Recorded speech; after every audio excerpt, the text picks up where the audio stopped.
No, fell. your stand doesn't tighten at the bottom, Yeah, I know. so It it was wiggled unstable. off It and fell over. So I brought this stand. But so yeah, this is just a little. So here's a stand. You want X in your vehicle? You know, we could prop it up with another stand. That's about it. Let me do that. I'll put a stand underneath here to just give it a little support. You know what I mean? I think that'll work. Let me get that stand. Shoot. That's right.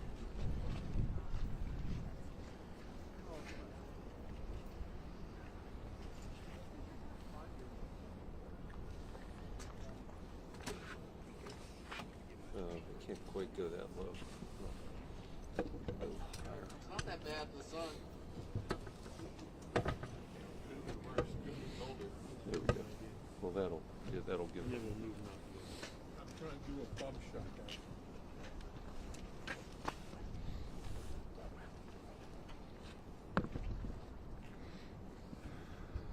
Am I in your shot? Yeah.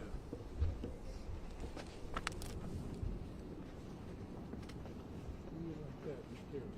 No, I'm just fixing it.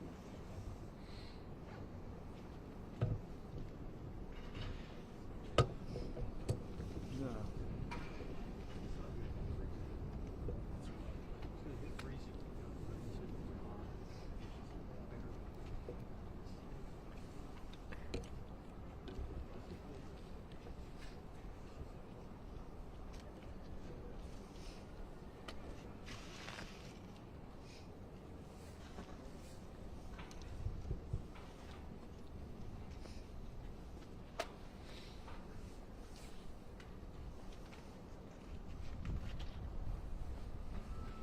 Dad, I just shot you some toad so you can make sure you hear it.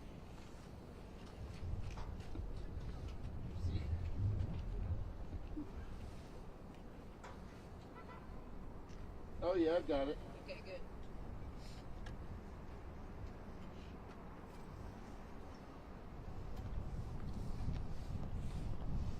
Yeah, I've got it.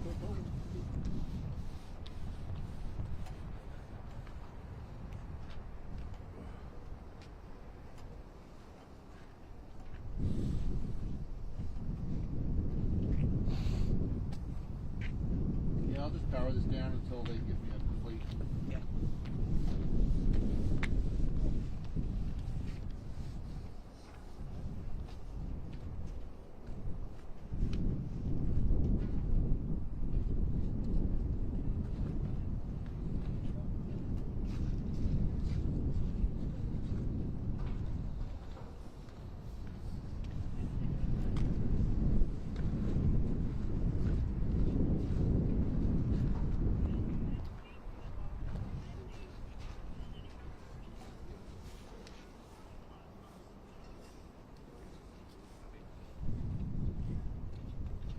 How you doing, Bruno?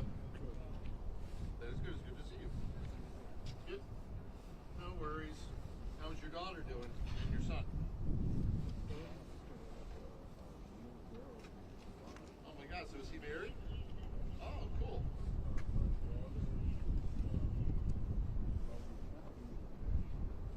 Oh. But Nashville's a cool city. Oh. Is your son's name Sebastian? What was your son's name? Justin. So, will this be your first grandbaby? Oh, congratulations. That's really cool.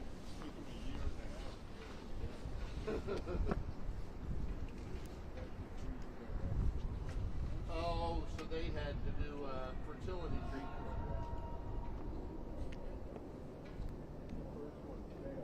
Oh. So, but I think when you do that, they give you, there's like several tries you get, right?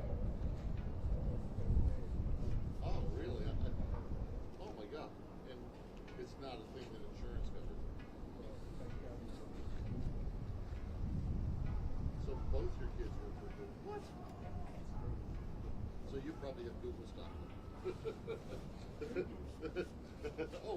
They probably, yes, do you get paid in some shares of Google stock, or they'd have like profit sharing?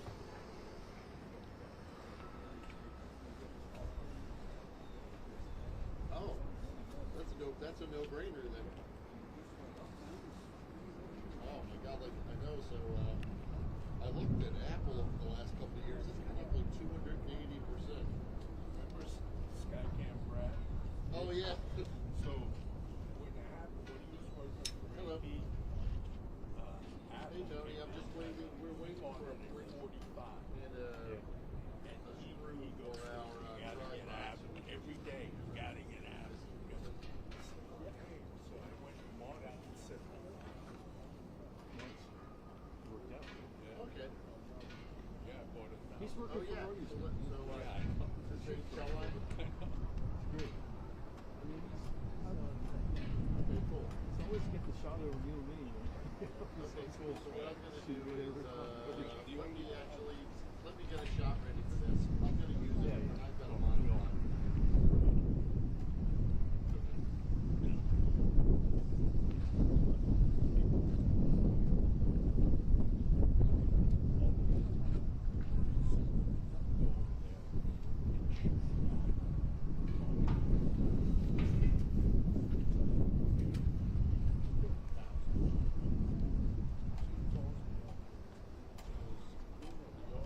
Donna, can you just put ambient up? They're gonna use me for a shot at MC2. Gotcha. So what I'm gonna do is I'm just gonna use the monopod Okay. until Eric.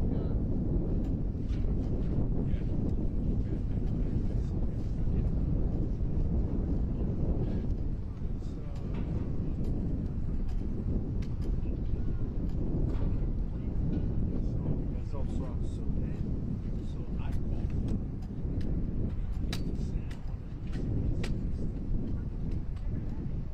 So now I got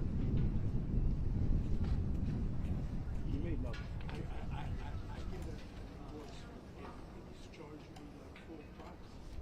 And I said, Brad, your camera didn't work.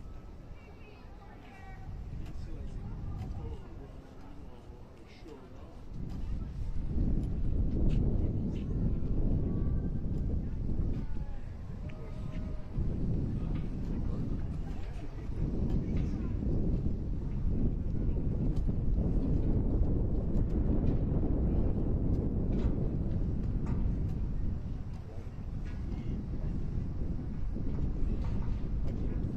I can't.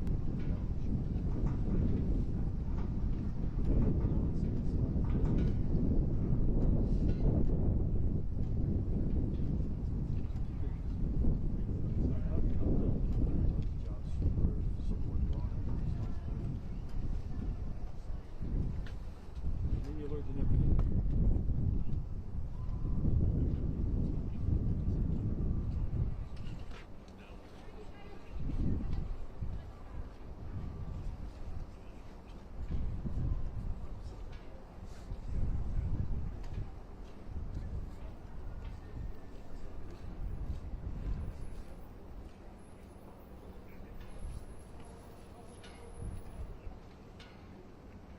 I've never had that.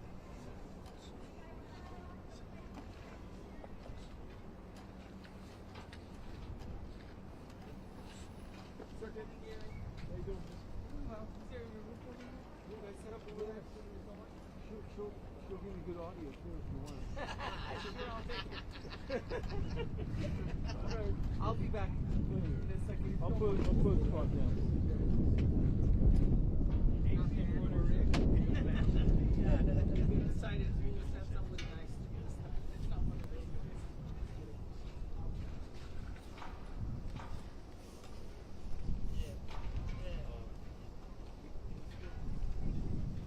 Hold it steady, Dan. I'm doing a phone shot.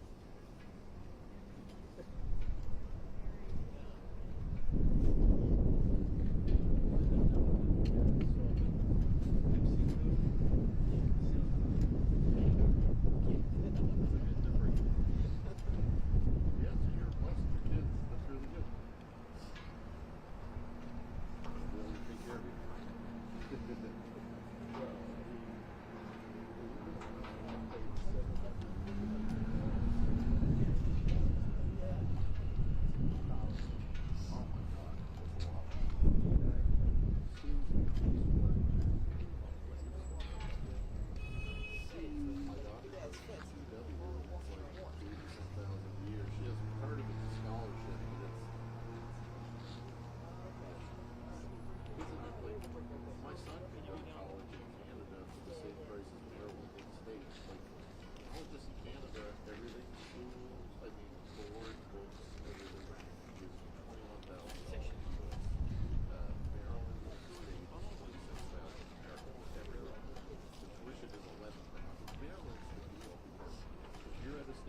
fell over here.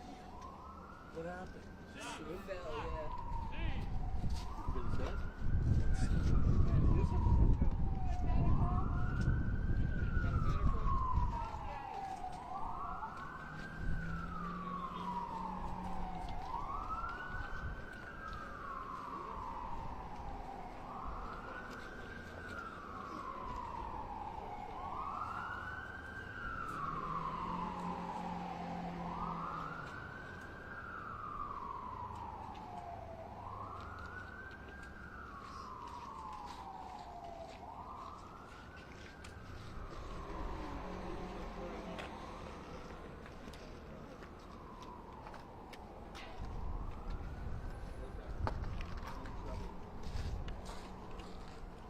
Sorry, can I go through?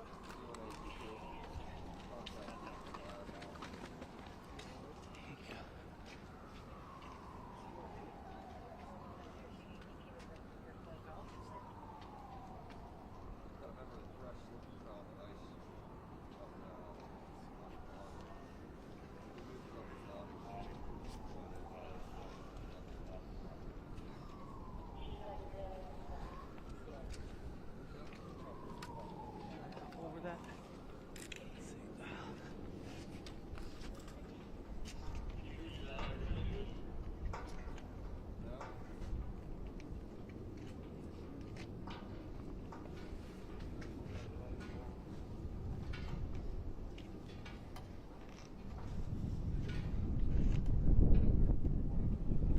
Can you talk to me, please?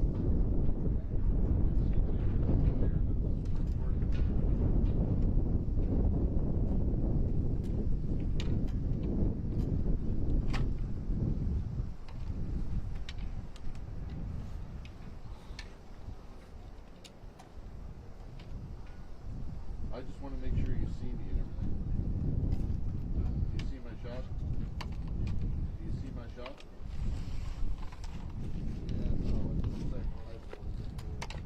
Sorry, it's like it's so bright out here I can't see. Is it not transmitting? It's all in his head.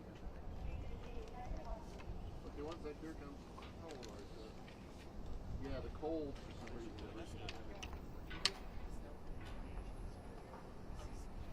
Just put There that you there go. for me to save a spot. Guys, you can carry his bag up a little bit on the other side. Just give him some space. Tell him you got any EMS problem. I'm using a lot of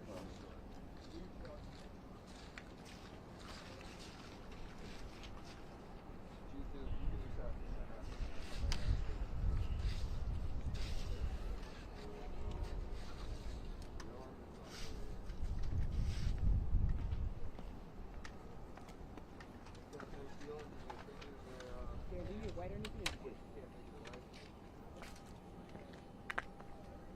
Sir, do you have a wallet on you by any chance? A wallet with your ID or something like that? Yeah. Okay. Yeah, we don't want to touch it. Try not to move, alright? Yeah, we can get you driver's license. Who was that?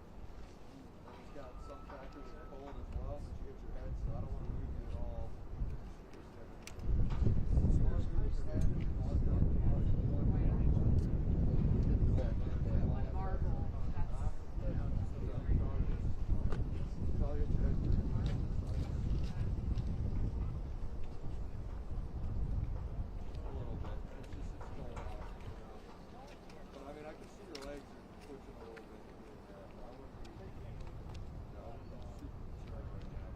They should be here.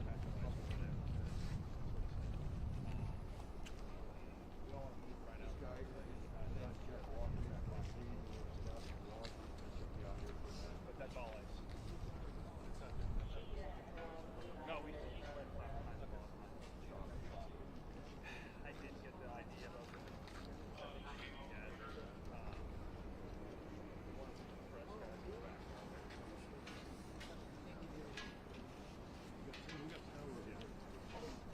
This weight construct? we were just out front and we were checking out the crew, so I hopped out when they called for it. So.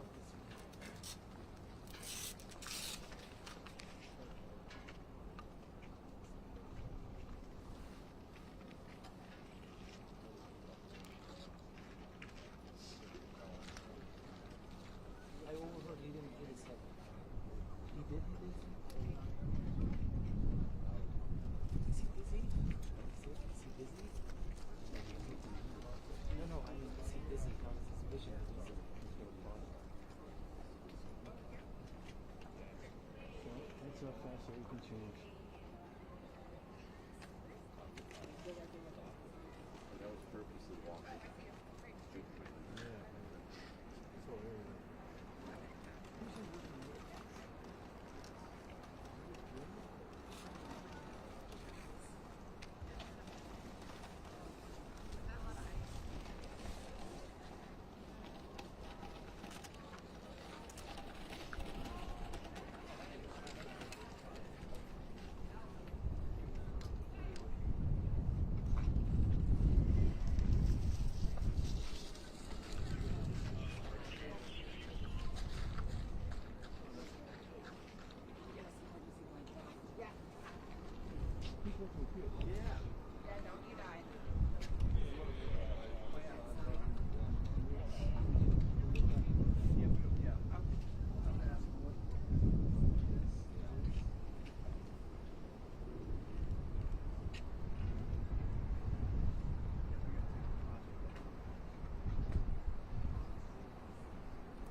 I just fell over there earlier.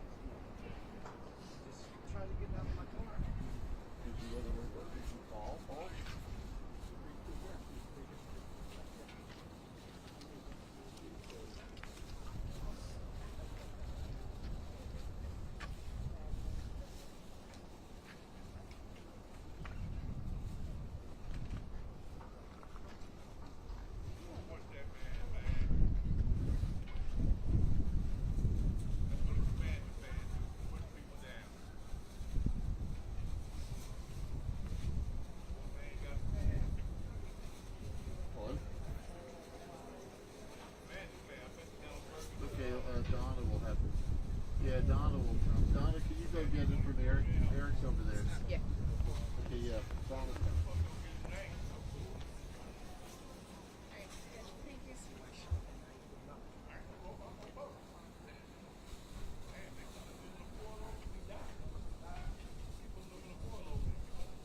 in 9 days. That shouldn't happen for 3 reasons. First, TikTok Incorporated is a U.S. company speaking in the United States. The act requires it to go dark unless ByteDance executes a qualified divestiture. Whether you call that a ban or a divestiture, one thing is clear. It's a burden on TikTok speech, so the First Amendment applies. Second, the act is content-based from beginning to end. It applies only to social media platforms that have user-generated content except for business, product, and travel reviews. Within that content-based universe, it singles out a single speaker for uniquely harsh treatment, and it does so because the government fears that China could, in the future, indirectly pressure TikTok to disseminate foreign misinformation and propaganda. Finally, the act can't satisfy any standard of scrutiny. The government has no valid interest in preventing foreign propaganda, and its fallback that it seeks merely to prevent covertness makes no sense, since that could be addressed with a risk disclosure. The government's real target, rather, is the speech itself. Its fear that Americans, even if fully informed, could be persuaded by Chinese misinformation. That, however, is a decision that the First Amendment leaves to the people. Given that the government's data security rationale cannot independently sustain the act, it is also grossly under-inclusive and ignores the most obvious, less restrictive alternative, simply banning TikTok Incorporated from sharing any sensitive user data with anyone. In short, this act should not stand. At a minimum, you should preliminarily enjoin it, which will allow you to carefully consider this momentous issue and, for the reasons explained by the President-elect, potentially moot the case. I welcome your questions. Exactly what is TikTok's speech here? TikTok, Your Honor, uses an algorithm that, in its view, reflects the best mix of content. What the act does is it says TikTok cannot do that unless ByteDance executes a qualified divestiture. That's a direct burden on TikTok speech, much less of a burden than the one that this court struck down in the Simon & Schuster case, where all the author had to do was take a certain amount of proceeds and put it into an escrow account for a short period of time to satisfy a civil judgment. So why does a restriction on ByteDance, which is not a citizen, is not located in the U.S., a restriction on TikTok? Because what the law says to TikTok is that TikTok, you cannot use the algorithm that you prefer to use unless ByteDance executes a qualified divestiture. So the law therefore falls directly on TikTok itself. It imposes a burden on TikTok speech, again, a much more significant burden than the one that was struck down in Simon & Schuster. So you're converting the restriction on ByteDance's ownership of the algorithm and the company into a restriction on TikTok speech. So why can't we simply look at it as a restriction on ByteDance? Because I think the burden falls directly on TikTok, and I can use a hypothetical that helps illustrate the point. Suppose that China used its leverage over Jeff Bezos' international empire, including his Chinese businesses, to force the Washington Post to write whatever China wanted on the front page of the Post. Surely the government couldn't come in and say, Jeff Bezos, you need to either sell the Washington Post or shut it down. That wouldn't just violate Mr. Bezos' First Amendment rights. That would also violate the Washington Post's First Amendment rights, because they are ultimately the one that's suffering the burden under that law, because they have to go dark and close up their books. Counsel, you began by saying this is a U.S. company operating in the United States. Yes, Your Honor. But the ultimate company that controls it, ByteDance, was found by Congress, and I quote this, to be subject to Chinese laws that require it to assist or cooperate with the Chinese government's intelligence work, quotes, and to ensure that the Chinese government has the power to access and control private data that the company holds. So are we supposed to ignore the fact that the ultimate parent is in fact subject to doing intelligence work for the Chinese government? Well, Your Honor, I don't think you are supposed to ignore that at all, but I also don't think that it changes the analysis for a couple of reasons. Look, TikTok and... Well, just hold a second. Well, as I said, you began by saying this is a U.S. company operating in the United States, and it seems to me that you're ignoring the major concern here of Congress, which was Chinese manipulation of the content and acquisition and harvesting of the content. Sure. And I'll start by saying that TikTok Incorporated is a United States subsidiary operating in the United States with its own set of free speech rights. Do you dispute the fact that ByteDance has ultimate control of TikTok in its corporate organization?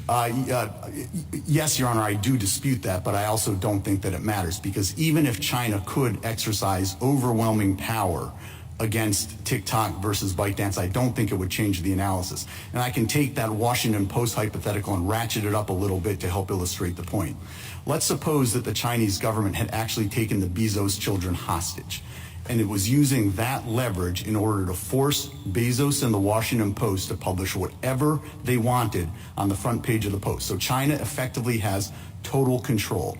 I still don't think that Congress could come in and tell Bezos either sell the Post or shut it down, because that would violate Bezos's rights and the Washington Post rights. Maybe what they could do is come in and say, you need to disclose the fact that you're under this amount of coercion, so that the people who are looking at the paper understand it and can make their own assessment. But I think the First Amendment rights of both Bezos and the Post would be directly implicated, notwithstanding that China in that scenario has effectively total control over what gets printed in the Washington Post. Counsel, let me break this down. I understand your argument that there is a First Amendment right that the U.S. company has. I'll go that far with you, okay? I'll take it. Because we're affecting their ability to talk in whatever way they choose. The Washington Post could choose without any influence or threat against the children of Mr. Bezos to promote Chinese policy, and our First Amendment would permit them to do that if they chose it independently, correct? Yes. Now the question becomes, so it's not, that's just a given that they have a First Amendment right. The next question is, assuming they do, what's the level of scrutiny we apply?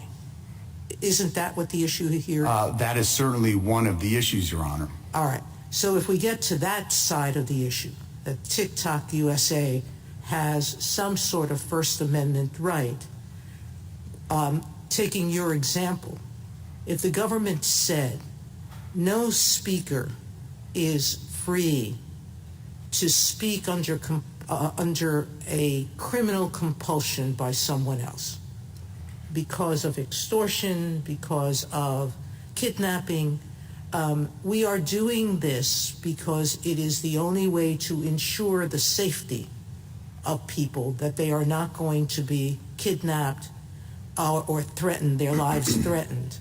You don't think that the government has a compelling state interest in saying, if there is a threat, a physical criminal threat against someone to do some activity, that the government couldn't say, I'm not questioning whatever the content is of that activity. I'm simply saying we, in our governmental powers, have a right to say, you can't do that. You can't speak. Sure, Your Honor. So, to take your question in pieces, I do think that they would have a compelling interest in that scenario to do something. But what I don't think is that they could simply target speakers in speech. Take, for example, generally applicable laws like the So trade. you think in that situation that the only thing the government could do is tell the Washington Post, disclose to the public that you are saying this because you are being forced to? So, sure. That's the only remedy the government could undertake? No, Your Honor, but I want to make sure I understand the hypothetical. The compelling interest is in preventing this kind of compulsion, coercion, and ultimately harm to children. And I think that the government has a lot of different ways they can address that through speech-neutral laws. And I was going to point to things like the Trading with the Enemy Act or Russia sanctions. You can broadly say and attack problems. They haven't been very effective.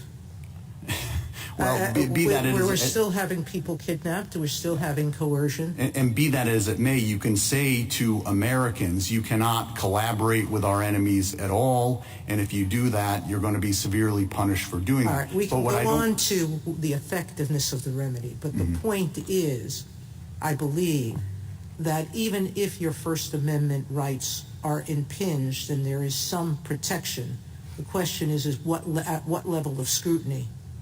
Yes, Your Honor. And whether that the action is content neutral or not. I agree that that is the way that the analysis proceeds. Here, we believe that the level of scrutiny should be strict scrutiny. What is the relevance of the history? Chief Judge Srinivasan, in his opinion, in the D.C. Circuit, emphasized that there is a long tradition of preventing foreign ownership or control of media in the United States, going back radio, television, and what have you. I would think no matter the level of scrutiny, that history has to be important, and I want to get your response to it. I don't actually think it's important in this context because that history all arises in the context of bandwidth scarcity. And in that context, you have the government that's in the position of doling out a limited number of licenses.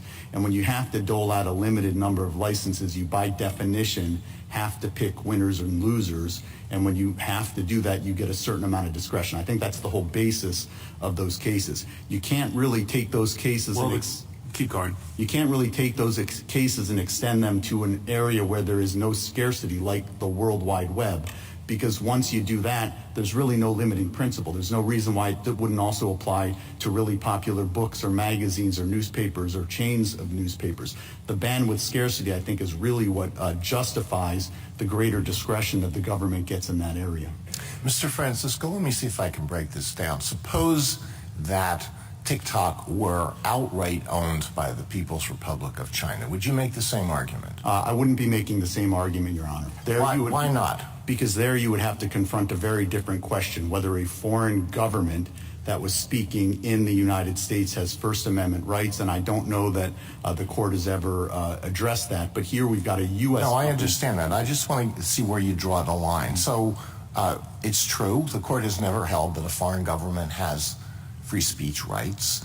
And if we were to hold that, I would think it would be because speech by a foreign government, particularly one with enormous resources, is not protected.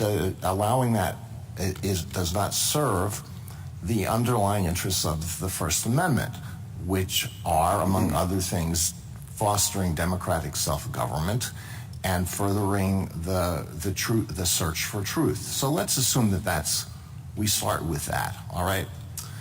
What if TikTok were then not owned by the foreign government, but it was undisputed that TikTok was totally controlled by the foreign government, could not do one thing without the approval of the foreign government?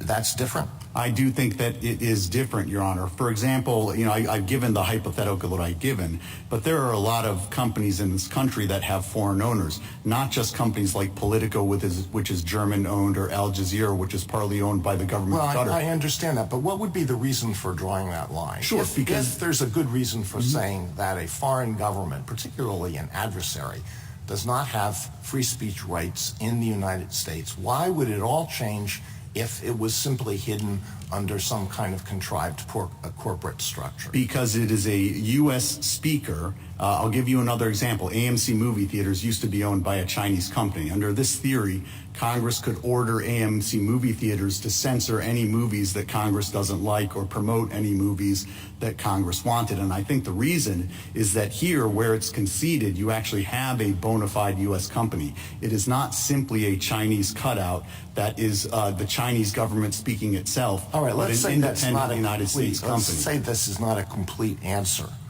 to your First Amendment argument, but would you be willing to concede that this is a very important factor that should be taken into account in deciding whether there's a First Amendment violation? Well, Your Honor, I think that it does help supply a compelling governmental interest, but I still think you have to march through the strict scrutiny analysis and analyze their interests. I do not think that they have a compelling governmental interest in the manipulation of content.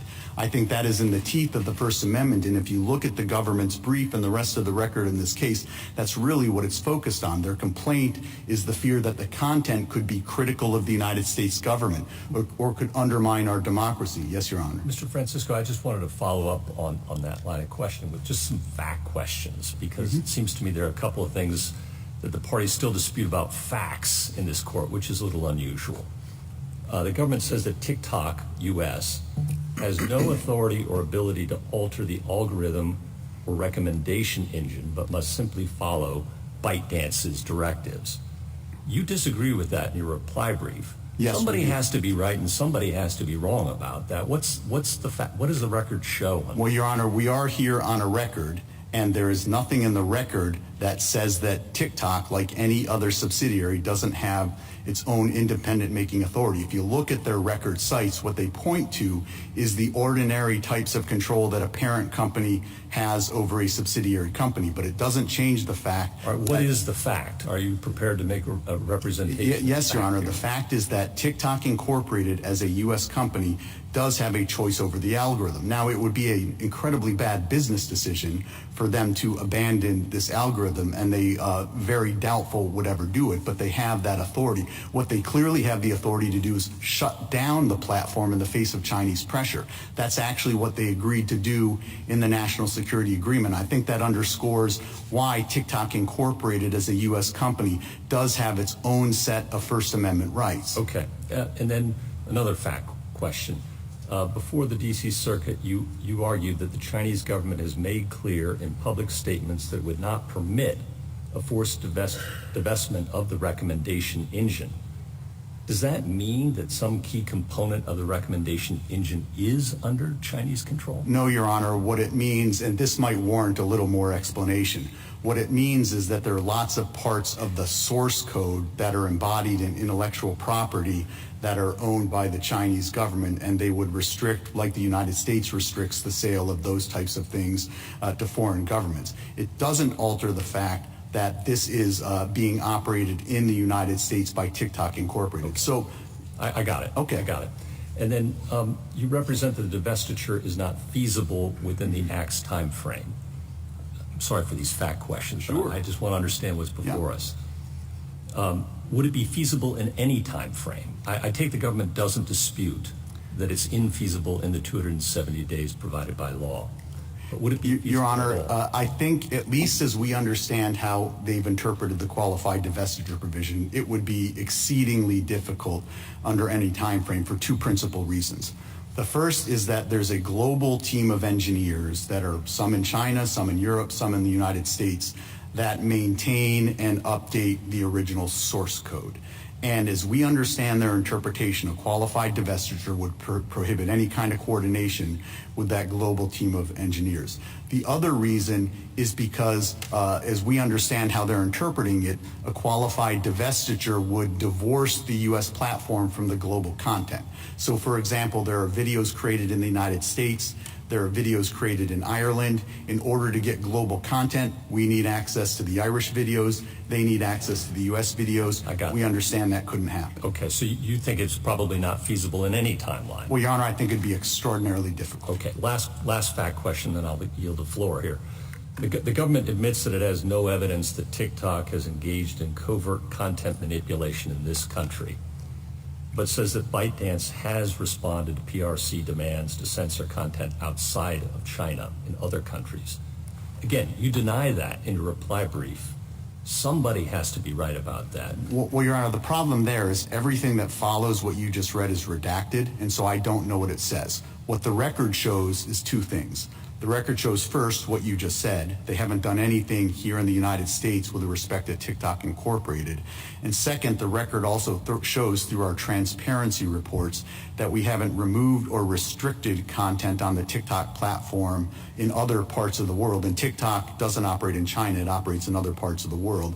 We haven't removed or restricted content at the request of China. That's what we put out in our regular transparency Removed or reports. restricted, though, doesn't necessarily cover covert content manipulation, though, right? Well, Your Honor, I'm limiting my response to what's in the record. Okay. It's very difficult for me to respond to things that where I don't know what the accusation I have other is. questions about the secret evidence in this case, but we'll get to that later. Yes, Thank you. Your Mr. Honor. Francisco, can I ask you a question about the relevant speech here? So it strikes me that this is a little different than your Bezos example, because there it's clearly content discrimination because we're talking about the ability to post particular articles versus other articles. Am I right that the algorithm is the speech here? Yes, Your Honor. I would say the algorithm is a lot of things. The algorithm has built within it. It's basically how we predict what our customers want to see. The editorial discretion. Yeah, the editorial discretion. It also has built within it the moderation elements. All of this kind of comes together when the source code is translated into executable code in the United States. In the United States, that executable code is then subject to vetting, review, moderation through content moderation algorithms, and so it ultimately lands on the TikTok platform. But what we're talking about as a net choice is the editorial discretion that underlies the algorithm. And I just want to be clear, a lot of your examples talk about, including the Bezos one, the right of an American citizen to repeat what a foreign entity says, or say, I'm hitching my wagon to China, I want to say everything China does. Here, the concern is about the covert content manipulation piece of the algorithm. That is something that ByteDance wants to speak, right? Well, Your Honor, I think that ultimately it's TikTok's choice whether to put it on the platform. And you don't want that.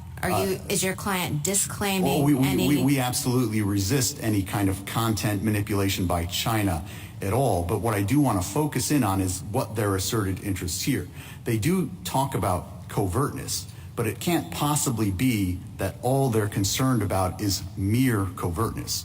If all you were concerned about was the covertness untethered from the underlying content, that's something that could be easily addressed through a risk disclosure. But that goes to scrutiny, the level Yes, Your Honor. of the application. Let's say that I agree with you the First Amendment is implicated, and I'm trying to figure out what level of scrutiny applies, and I'm trying to figure out what content, if any, discrimination is going on here. There's a disproportionate burden. Let's say that I agree with you about that. No one is preventing you. You're seeking access to a particular source code, engineering, the recommendation feature. It's the technology that you want. You're not trying to repeat, as in the Bezos example, if we take the speech that the government's concerned about to be the covert content manipulation rationale, you're not seeking to utter that speech. That's correct, Your Honor. What we are seeking to do is use an algorithm that displays the combination of content that we prefer our users to see on the platform. And the government doesn't care about that. The government is fine with you doing that. You can invent it yourself. It doesn't even care what content that displays, cat videos or whatever. Yeah, but I think that the way that the analysis has to unfold is first you ask, is this law burdening our speech? I think we agree that the law is burdening our speech. Then you have to look at whether the law itself is somehow content-based, not just what their motivations are, but whether the law is content-based. And here, the trigger for this law, the one thing that gets it going, is if you operate a social media platform that has user-generated content, unless that content takes the form of a product, travel, or business review. Then within that universe of content, it says there's one speaker we're particularly concerned about, and we're going to hammer home on that one speaker. And then just to make the rubble bounce, they come in and tell us that one of the reasons they're targeting that speaker is because they're worried about the future content on that platform, that it could in the future somehow be critical of the United States or undermine democracy, to pull examples from the government's brief. So I think there's no way to get around the fact that this is a content-based speech restriction, and you do have to go directly to what their interests are. Now, their principal interest is... I think I'm a little bit surprised by one of the answers that you gave to Justice Barrett. I had understood that TikTok's essential complaint here is that they wouldn't be able to use the algorithm that ByteDance has invented, and that they want to use the algorithm that ByteDance has invented. 100%, and if I was unclear on that, Your Honor, I apologize. That is okay, because I think what Justice Barrett was saying to you is like, what's the problem here? Because ByteDance is a foreign company. Or maybe this isn't what Justice Barrett says, it's just what I say. ByteDance is a foreign company, and you started off with Justice Alito saying, well, we would be making a different argument, and of course that's true. I mean, I would think that Alliance for Open Society makes it pretty clear that you have to be making a different argument with respect to a foreign state or a foreign company. So let's say that they don't have First Amendment rights. The only First Amendment rights lie in TikTok, which does have First Amendment rights. I guess my question is, how are those First Amendment rights really being implicated here? This statute says the foreign company has to divest. Whether or not that's feasible, however long it takes, TikTok still has the ability to use whatever algorithm it wants, doesn't it? No, Your Honor, and their rights are implicated at a most basic level. In 10 days, TikTok wants to speak. In 10 days, because this law was passed, TikTok cannot speak unless ByteDance executes a qualified divestiture. That's not just ByteDance's choice. That is a condition that's imposed by law. It definitely has effects on TikTok if ByteDance acts in the way that you are assuming it will act. So this is not to say that the First Amendment isn't involved, because TikTok is going to suffer some pretty severe incidental effects. But they are incidental, aren't they? Because the statute only says to this foreign company, divest or else, and leaves TikTok with the ability to do what every other actor in the United States can do, which is go find the best available algorithm. I very much disagree that the effects are incidental, because the way that this law works is it is only triggered if somebody is engaging in speech based on their content. User-generated content, except for business product and travel reviews. It then singles out a single speaker, and you have the concession for the government that one of the reasons they've singled out that speaker. A lot of emphasis on the idea of just like, I think what you're basically saying is that all speaker-based restrictions generate strict scrutiny. I'm not sure that we've ever said anything like that. Let's put aside your argument that this is facially content-based. It seems to me that your stronger argument, or at least the one that most interested me, was this argument of, look, if the government is doing something specifically for the purpose of changing the content that people see, that has to be subject to strict scrutiny. But I don't see that as affecting TikTok, as opposed to as affecting ByteDance. Well, I very much do see it as affecting TikTok, because they choose this algorithm because it reflects the mix of content.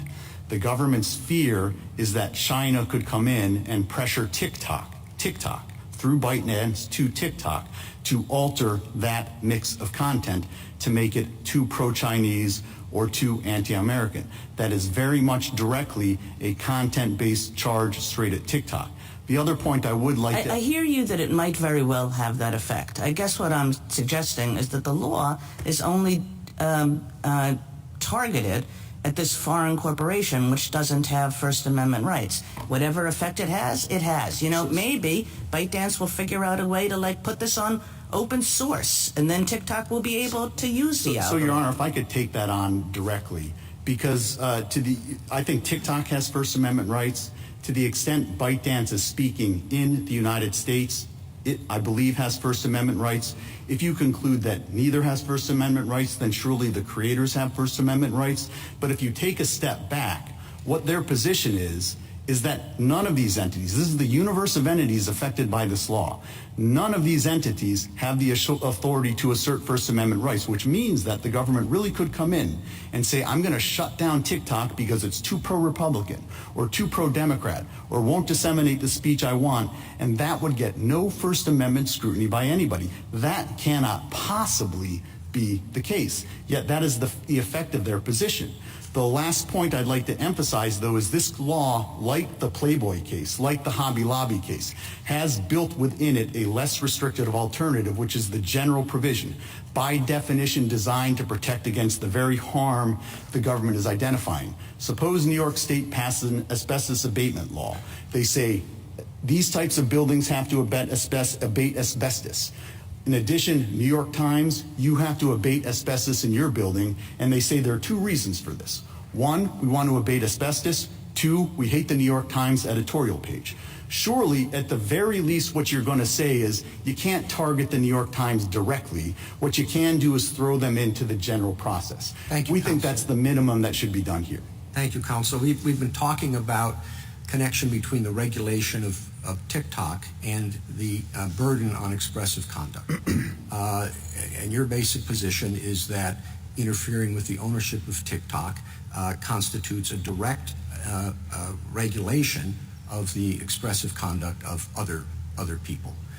What is your best example in our precedent of a situation where a regulation of corporate structure or something else has been treated as a direct regulation of expressive conduct? The regulation of a corporate structure, Your Honor, I don't have a case at my fingertips. I can consult. Well, I don't have one at my fingertips or any other rebuttal, but I think it's quite clear, though, that if you're saying to a company, you have to stop talking unless somebody else does something, and that's imposed by the force of law, it directly affects that company's speech. Well, it's again, I don't know if it's directly affecting the company's speech or the speech of third parties, and I'm not sure what where your emphasis is. But again, I'm not sure there's another case where we've said that regulating a company others' expression should be treated as direct imposition on their speech in terms of the standard of review, for example, when it's based on derivative regulation of corporate structure of somebody else. Well, Your Honor, I think that I would concede that this is a pretty unprecedented case. I'm not aware of any time in American history where the Congress has tried to shut down a major speech platform. But I think that if a law imposes a direct regulation on a third party, that in turn results in shutting down somebody else's speech, and they do it for content-based, viewpoint-based reasons, and in particular on this record, because the speaker that is ultimately being shut down, they don't like the speech of that particular platform, that's a real problem. So it may be a real problem or may not, but I just am wondering if there's any precedent where we have that same connection and that it affects the standard of review, for example. You would treat it as a direct restriction on expression. Even the only thing the law does is say, in this case, somebody other than the Chinese government has to own. So we don't have any direct precedent along the lines that you're citing, but we do have precedents. We have cases like ACARA, and what ACARA says is if the law is totally speech neutral, then that's one thing. We have cases like O'Brien, which say if the law doesn't care about speech but happens to draw in speech, that's another thing. Both of those cases make clear, however, is that when the law is concerned with the content of the speech, when the justification is based on the content of the speech, that's cases like Reed 2, then you do trigger strict scrutiny. So then I think your argument comes down to, is this direct concern with speech, or is it concerned with the potential for Chinese interference with the level of interference indirectly? In other words, they're not coming back. The Chinese government, TikTok, doesn't care what the people are saying on TikTok. That's not the concern. The concern is that they are regulating a particular channel of communication. And I just wonder if there's any precedent for that type of thing. They're not saying we're going to restrict this content and that content, but not this. They're just saying we're going to be in a position where we can control what happens, whether it's based on the expression, whether it's based on anything else. So, Your Honor, I disagree, and I think if you take a step back and look at this record, I think it is quite clear that it is focused on both current and potential future content on TikTok, TikTok Incorporated. Here you don't have just an act that is based on speakers and speech. It's triggered by speech. It's focused on a single speaker, TikTok Incorporated. Justice Thomas, anything further? Justice Alito? What if Congress, if there were nothing in this act about content moderation or covert manipulation, what if it was just about preventing what Congress viewed as an enormously powerful, popular application from gathering an arsenal of information about American citizens, and they said this is the worst offender and we're going to require divestiture by this offender? Would there be a First Amendment problem there? And if you think there would be, what would the level of scrutiny be? Yes, there would be a First Amendment problem if you had a law like this that was only focused on speakers, those who use user-generated content other than product, travel, or business. Well, Congress concludes that this particular entity is the worst. This is the worst offender, and it happens to be an entity that is involved with speech. If all you had, so I want to make sure I understand the hypothetical. The only provision you have is one that says this company has to shut down because of data security. Right. I would have a different set of arguments. I think it would still implicate the First Amendment, particularly where you have strong evidence that they were being targeted in part, at least because of their speakers and speech. Suppose Congress passed the law that you positively... Well, you're changing the hypothetical by injecting congressional concern about the Okay, well, I'll put that to the side. So what would your argument be? It would be an equal protection argument? No, I'd still be saying that ACARA itself makes clear that where a law disproportionately burdens just a speaker, we have to subject that to scrutiny to suss it out, to suss out whether the asserted interest is the actual interest. There, the asserted interest is in data security. I think I would have a couple of arguments under whatever form of scrutiny you wanted to apply, whether it is strict scrutiny or intermediate scrutiny in that context. I would say first that law is dramatically under-inclusive because it categorically exempts e-commerce apps that this record shows have comparable ties to China. You say, I don't want to prolong this too much. You say this is not like ACARA, I think primarily because you say that the divestiture requires the new company to cease using the algorithm, right?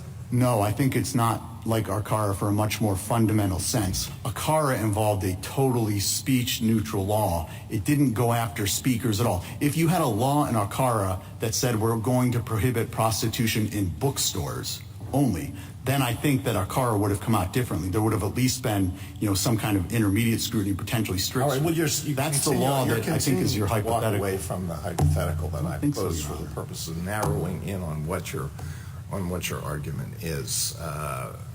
I understood you to say that that would not be a solution to the problem because one of Congress's motivations was based on the content of TikTok. Am I wrong in that? Did I read your argument incorrectly? Well, I think that I want to make sure I understand what you're saying. I certainly think that because one of the motivations was content, that is an enormously important fact. I was trying to answer your hypothetical where we were trying to take that out of the mix. And the reason why ACARA is different is because ACARA didn't just simply say no prostitution in bookstores. That's what your hypothetical effectively says. It says no data security problems in speakers or in this particular speaker. And I think that would trigger, at the very least, intermediate scrutiny. All right, thank you. Justice Sotomayor?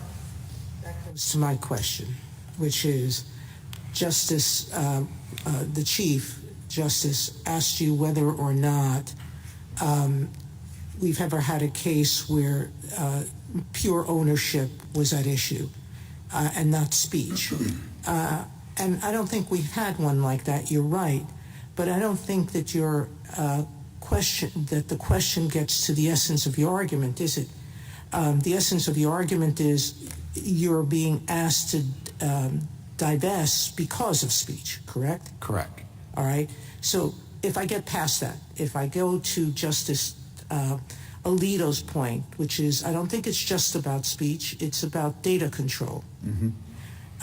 If it's about data control, and assume, for the sake of argument, that I believe intermediate scrutiny applies to the data control provision, then your arguments would be different, wouldn't they? They would be under inclusiveness, they would be other arguments, correct? Well, Your Honor, I think they'd be very similar because I think the nature of our arguments work just as well under intermediate and strict scrutiny. If I could All unpack right, that a little. no, I'm not going to, Sure. because we're going to run out of time, because we're going to need to figure out what intermediate scrutiny means, but I'm not sure it means what you do, which is I don't think any of our cases have ever suggested that we have to use the least restricted means under intermediate scrutiny. In fact, our cases have said we have to use a reasonable means. And if I could respond to that point specifically, I completely agree it's not a least restrictive means alternative, Your Honor, but you do have to at least consider alternatives. Here, if the concern, let's take the data security concern, which you put your finger on. I know you want to keep going on, but I can't let you, because I can't monopolize the argument, okay?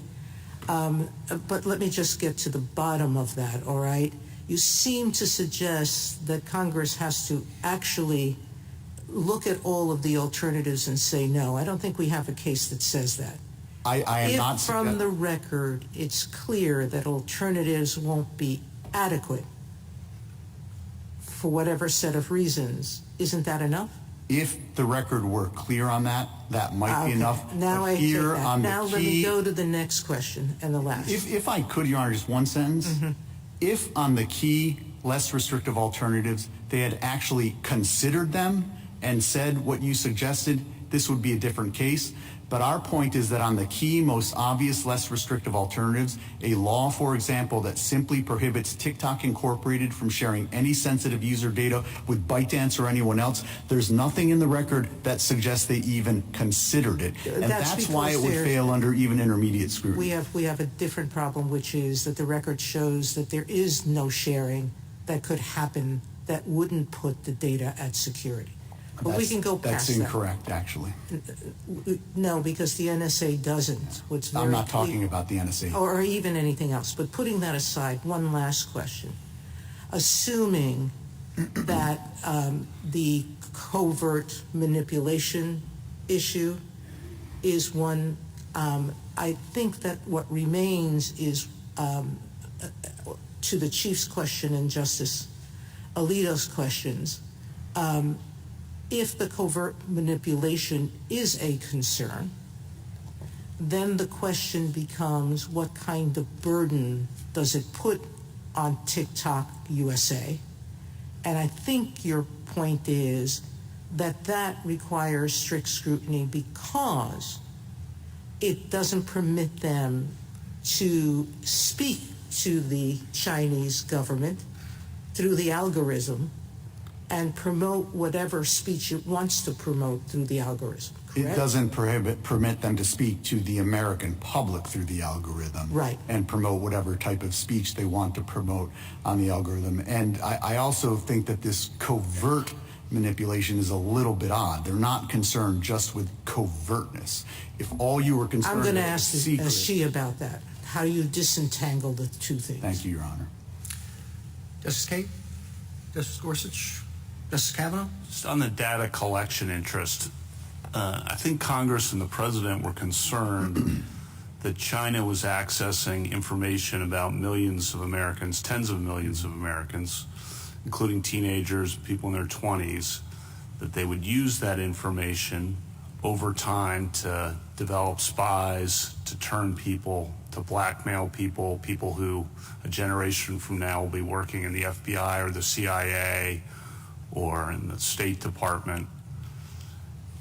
Is that not a realistic assessment by Congress and the President of the risks here? Well, Your Honor, I'm not disputing the risks. I'm disputing the means that they've chosen. One way, the most direct way to address that, all of this user data sits on data servers in Virginia controlled by Oracle. I'm not talking about the National Security Agreement. What I'm talking about is a law that simply says to TikTok Incorporated and its U.S. employees, you cannot share that user data with anybody. You can't give it to ByteDance, you can't give it to China, you can't give it to Google, you can't give it to Amazon, you cannot give it to anybody under threat of massive penalties. They never even considered that most obvious alternative, and so whether you apply intermediate scrutiny or strict scrutiny, it's not a least restrictive means test, but you gotta at least consider the most obvious alternative. So you acknowledge the risk that Congress and the President were concerned about. You're just saying the means they chose to address that risk were incorrect, so not permissible. I certainly acknowledge the risk, but I think there are lots of reasons, not just the one I just gave, but there are lots of reasons why that risk still can't justify the law. When it sits alongside of the impermissible covert manipulation risk, I think it falls under Mount Healthy. It's no different if they came in and said, we passed this law, one for data security. I understand that, but just on the data collection, that seems like a huge concern for the future of the country. And Your Honor, again, it is a concern, two responses. First, it is a concern that can be addressed directly. The reason why there's no evidence in this record about whether that kind of direct prohibition on TikTok Incorporated from sharing sensitive user data with anybody, including ByteDance, the reason why the record is devoid of any evidence of that is because Congress never considered the other side of the balance. And that's the minimum that Congress has to do under the First Amendment. It's got to at least consider the consequences of shutting down a speech platform used by 170 million Americans against the benefits of an alternative, like simply saying to TikTok's employees, you're essentially going to get massive fines, potentially jail sentences, if you share any of that sensitive user data with anybody. Not TikTok, not ByteDance, not China, not anybody else in the world. Yet there's nothing in this record that suggests they even considered that alternative. What happens after January 19th if you lose this case? Can you just spell that out? At least as I understand it, we go dark. Essentially, the platform shuts down. Unless there's a divestiture. Unless there's a divestiture, unless President Trump exercises his authority to extend it by night. But he can't do that on January 19th. On January 19th, we still have President Biden. And on January 19th, as I understand it, we shut down. It is possible that come January 20th, 21st, 22nd, we might be in a different world. Again, that's one of the reasons why I think it makes perfect sense to issue a preliminary injunction here and simply buy everybody a little breathing space. This is an enormously... What do you mean by shut down, too? Can you just spell that out? So... if you... The app is not available in the app stores. That's at a minimum. But in addition, what the Act says is that all of the other types of service providers can't provide service either. Now, there's enormous consequences for violating that for the service providers. So essentially, what they're going to say is that, I think we're not going to be providing the services necessary to have you see it. So it's essentially going to stop operating. I think that's the consequence of this law, which again is why a short reprieve here would make all the sense in the world. It's an enormously consequential decision, and I think all would benefit if it weren't necessary. Thank you. Justice Barrett? So I just want to, it's kind of following up on Justice Kavanaugh's questions. Let's say I agree with you that some level of scrutiny applies, and I'm trying to figure out which level of scrutiny applies, and I'm trying to figure out if there's content discrimination. And let me ask you a different question than I did before about the algorithm. I mean, you keep saying shut down. The law doesn't say TikTok has to shut down. It says ByteDance has to divest. If ByteDance divested TikTok, we wouldn't be here, right? If ByteDance was willing to let you go and willing to let you take the source code with you, that would be fine, right? We would not be here. Well, Your Honor, if ByteDance divested, then the law wouldn't fall on TikTok. But the law, not ByteDance. But that's because of ByteDance's choice, right? I mean, this is like Justice Kagan's point. I mean, I'm trying to figure out how we account for the reality of third-party choices and the choices of third parties that the whole reason for the law being passed in the first place. Yeah, Your Honor, I still don't, I think that the way the analysis works is step one, is there a First Amendment violation? Right. Step two, you get to the question that we're grappling with. What standard of scrutiny do you apply? Typically, what you do is you ask, is this law content-based? Is it content-based based on its face? Is it content-based in its decision? Here, we know it's content-based on its face because it says what it says. We know it's content-based in its motivation because the government concedes it's content-based in its motivation. Well, that's not quite what I'm asking. I mean, let's see, that's the dispute between you and the government. Is it content-based if it's about divestiture and not about telling TikTok what content it can display on the platform? And I think it has to be because I think that really goes to the first question. Does the burden fall on the speaker? If the burden falls on the speaker, that triggers the speaker's First Amendment rights. But the law is in fact content-based, whether it comes in the form of a divestiture or something else. When the law specifically says it's content-based, we're worried about the content on the platform. And when the government tells you that one of our reasons, one of the things that we're worried about is TikTok, not ByteDance, but TikTok Incorporated and TikTok in the United States will, absent the divestiture, have a mix of content that we find objectionable. They will mix around their videos in a way that is too pro-Chinese or too anti-American. Okay, and that is TikTok, the platform. Let me just ask you one last question. Why is it impossible to divest in the 270 days, even assuming that the Chinese government hadn't said you couldn't? Sure, and this is the exchange I was having with Justice Gorsuch. There are two basic reasons. The first is that the underlying source code, that's the source code that comes in here and then has to be converted. But that's what Justice Gorsuch said, just not ever. So it's not really that you can't do it within the time frame. It's that you really couldn't ever divest because you never are going to get the source code. So, well, let me unpack that a little bit.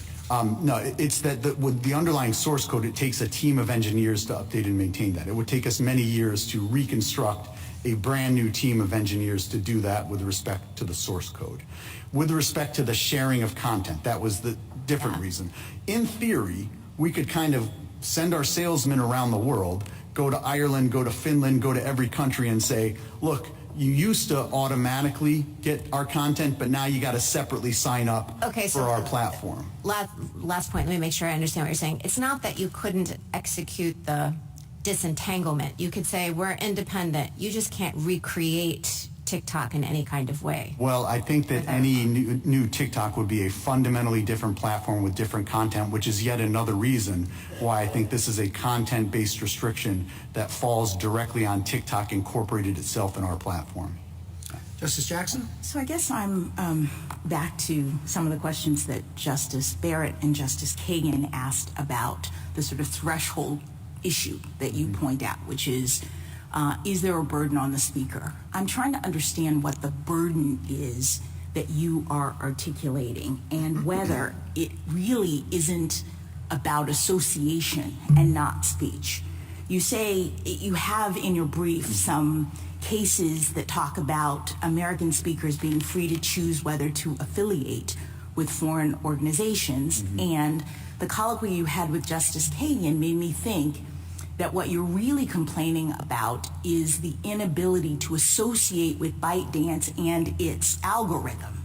That it's not really about, if TikTok came up with its own algorithm or bought an algorithm from some other company or devised it or whatever, this law would have nothing to do with them from your perspective. But the problem I think you're articulating, and this is, I'm seeking your clarification. Sure. The problem I think you're articulating is that you want to use ByteDance's algorithm and therefore associate with ByteDance, and Congress has prohibited that by requiring divestiture. So isn't this really a right of association case under the First Amendment? I think it's both, Your Honor. I do think that is a component of it. We want to use the algorithm that we think reflects the best mix of content. That's the algorithm that reflects the best mix of content. What this law says is we can't do that unless ByteDance exercises a qualified divestiture. But I also think more directly what this law does is it says to TikTok Incorporated, if ByteDance doesn't exercise a qualified divestiture, you have to go mute. You cannot speak at all. No, I don't think it says that, though. I mean, if TikTok were to post-divestiture or whatever, pre-divestiture, come up with its own algorithm, right, then when the divestiture happened, it could still operate. It doesn't say TikTok you I can't think that's speak. theoretically correct, Your Honor, but I Right, think that but also underscores the content-based nature of the restriction. No, We have but to the fact, change our excuse me, the speech. fact that that's true suggests that you're wrong about the statute being read as saying TikTok you have to go mute.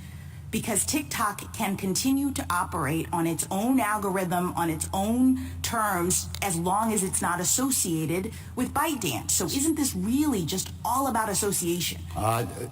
Your Honor, I think it is partly about association, but I'm going to take another shot at explaining why it's not just about association. Okay, well, let me just take you down the association path for a second, because if it is about the association of TikTok with ByteDance, then don't we have cases that seem to undermine your view that Congress can't do this? I mean, I thought we had cases about Congress prohibiting association with terrorist organizations, prohibiting association with foreign adversaries, and so why doesn't this fall into that kind of group of our jurisprudence? Well, at least as I understand all of those cases, they applied strict scrutiny. The material support statute most definitely applied and strict ultimately scrutiny. upheld the law, so fine. But sure, and I think if we go down the strict scrutiny road here, I don't see that this law can possibly be satisfied under the interests that they assert here. But I do want to emphasize why this is also about TikTok speech. Even under your hypothetical, where theoretically they can say something differently than they are saying today, that in and of itself is a direct restriction on TikTok speech. They can't engage in the speech they want to engage in. They have to engage in a different kind of speech, the speech they don't want to engage in. That is a direct burden on TikTok incorporated speech. All right, I think I understand that argument. Let me ask you a question about your colloquy with Justice Kavanaugh. Did I understand you to concede that there is a compelling interest and that the problem is really tailoring? I mean, you said, I understand the risks. I don't hear you suggesting that the risks don't exist. So it sounds like we've gotten past, even if we're in strict scrutiny world, we've gotten past the compelling interest part of this. No, Your Honor. What I was saying is that all you had standing alone were the data security. That would be a different case. Here, when you have the content manipulation sitting right alongside of the data security, that taints the data security rationale. If Congress came in and said, we're passing this law for two reasons. One, we really care about data security, and two, we hate the speech on TikTok.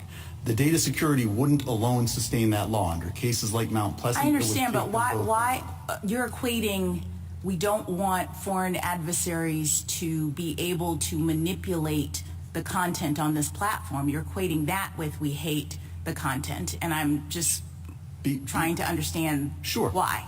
Because content manipulation is by definition a content-based distinction. Look, everybody manipulates content. There are lots of people who think CNN, Fox News, the Wall Street Journal, the New York Times are manipulating their content. That is core protected speech. That's why they put so much weight on this mere covertness. Right, but that analysis is just about content-based versus content-neutral, and therefore whether you apply strict scrutiny. I'm in the strict scrutiny world, okay? I'm assuming that you're right, that strict scrutiny applies, and now prong number one in that world is, does the government have a compelling interest? And so I'm trying to understand why the government's argument that we have data manipulation concerns, which I understood you in colloquy with Justice Kavanaugh to say is a risk, and we are concerned based on what Justice Gorsuch says when he's looking at the facts, that the government contends that there's this real problem with this foreign adversary doing manipulation in other places. Are you saying those are not compelling government interests? I am 100% saying that content manipulation is not just not a compelling governmental interest, it is an impermissible governmental interest. You could not go to CNN or Fox News and say, we're going to regulate you because you're manipulating the content in the way that we don't like. That is per se impermissible. Okay, can I just ask you one last thing?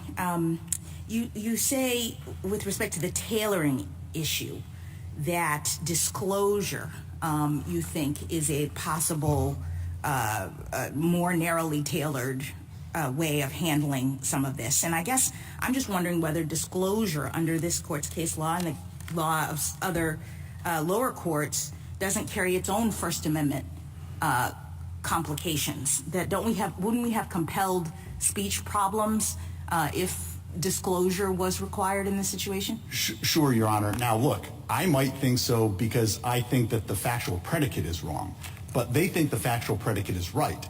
And if the factual predicate is right, then there are no First Amendment problems at all under Zauder and the cases that you're suggesting.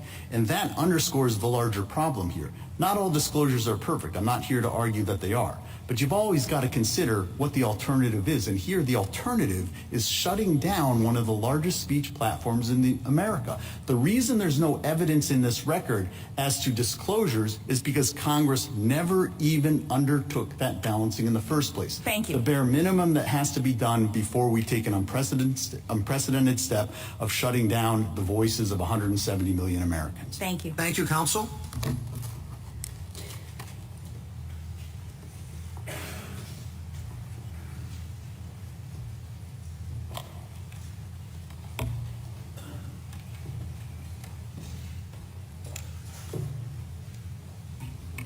Mr. Fisher? Mr. Chief Justice, and may it please the court, wholly apart from the company's legal interests here, the Act directly restricts the First Amendment rights of American creators to participate and speak in what the court a little less than a decade ago called the modern public square, and what you might say today is the most vibrant speech forum in the United States of America.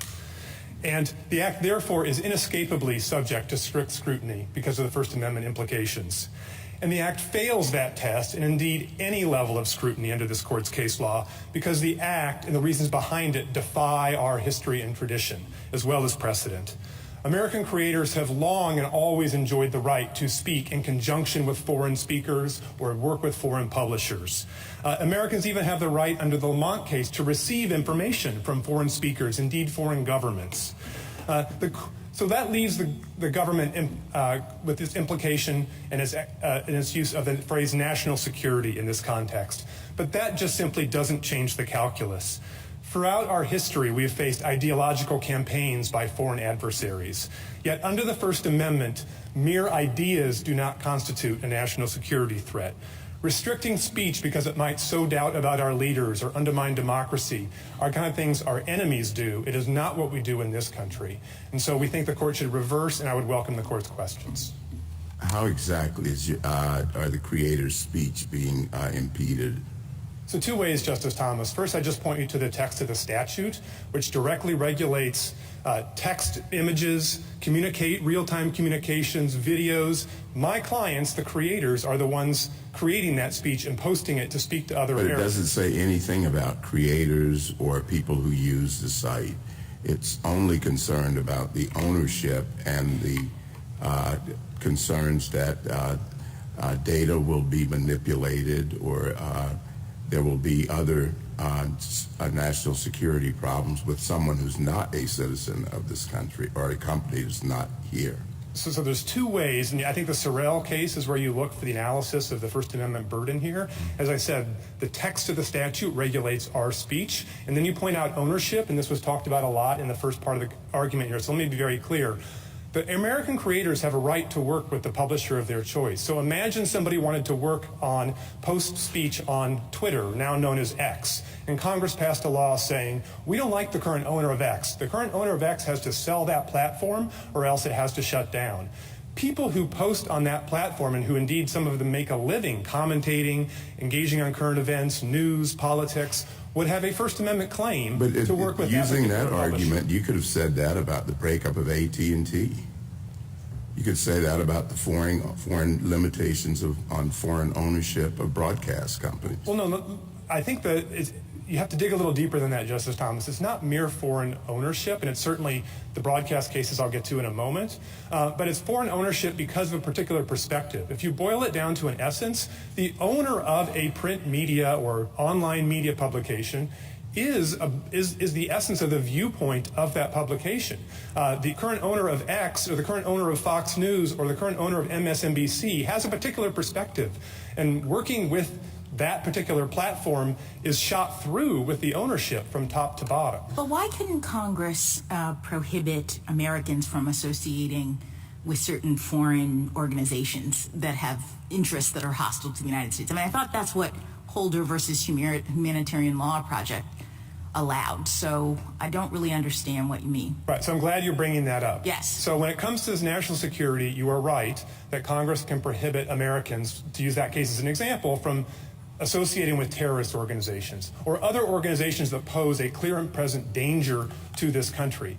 This case, Justice Jackson, is fundamentally different. What the government tells you in its own brief that it is worried about here are the ideas that might be expressed on TikTok. We might undermine U.S. leadership. We might sow doubts about democracy. We might have pro-China views. And so if you look to whether that is legitimate interest, my fundamental submission, and this I think goes to the last colloquy you were having with Mr. Francisco, is that is an impermissible government interest. And you look throughout our history and tradition, and I think the place I would point you most directly would be the opinions of Justice Brandeis and Whitney and Justice Holmes and Abrams. I guess I don't understand how that's distinguishable from what's happening in Holder.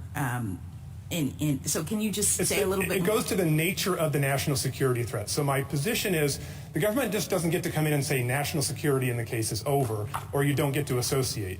You have to dig underneath what is the national security claim. And what Justice Holmes said in his Abrams dissent, and I know that was a dissent, these are hard issues, but that has been vindicated over time, is that it's not enough to say national security. You have to say, what is the real harm? Is it terrorism? Is it where our battleships are located? Is it war? Justice Kavanaugh presented a number of potential risks, right, with foreign adversaries using covert manipulation of the data platforms that are being used by youths today that would then make it more likely that people would turn into spies and do terrible things to the United States. This is a hypothetical, but you know what I'm saying? I get it. So I think if I understood Justice Kavanaugh correctly, he was talking about the data security argument. So let me just pull these apart. You first have an argument, and the government itself separates these two arguments in its brief.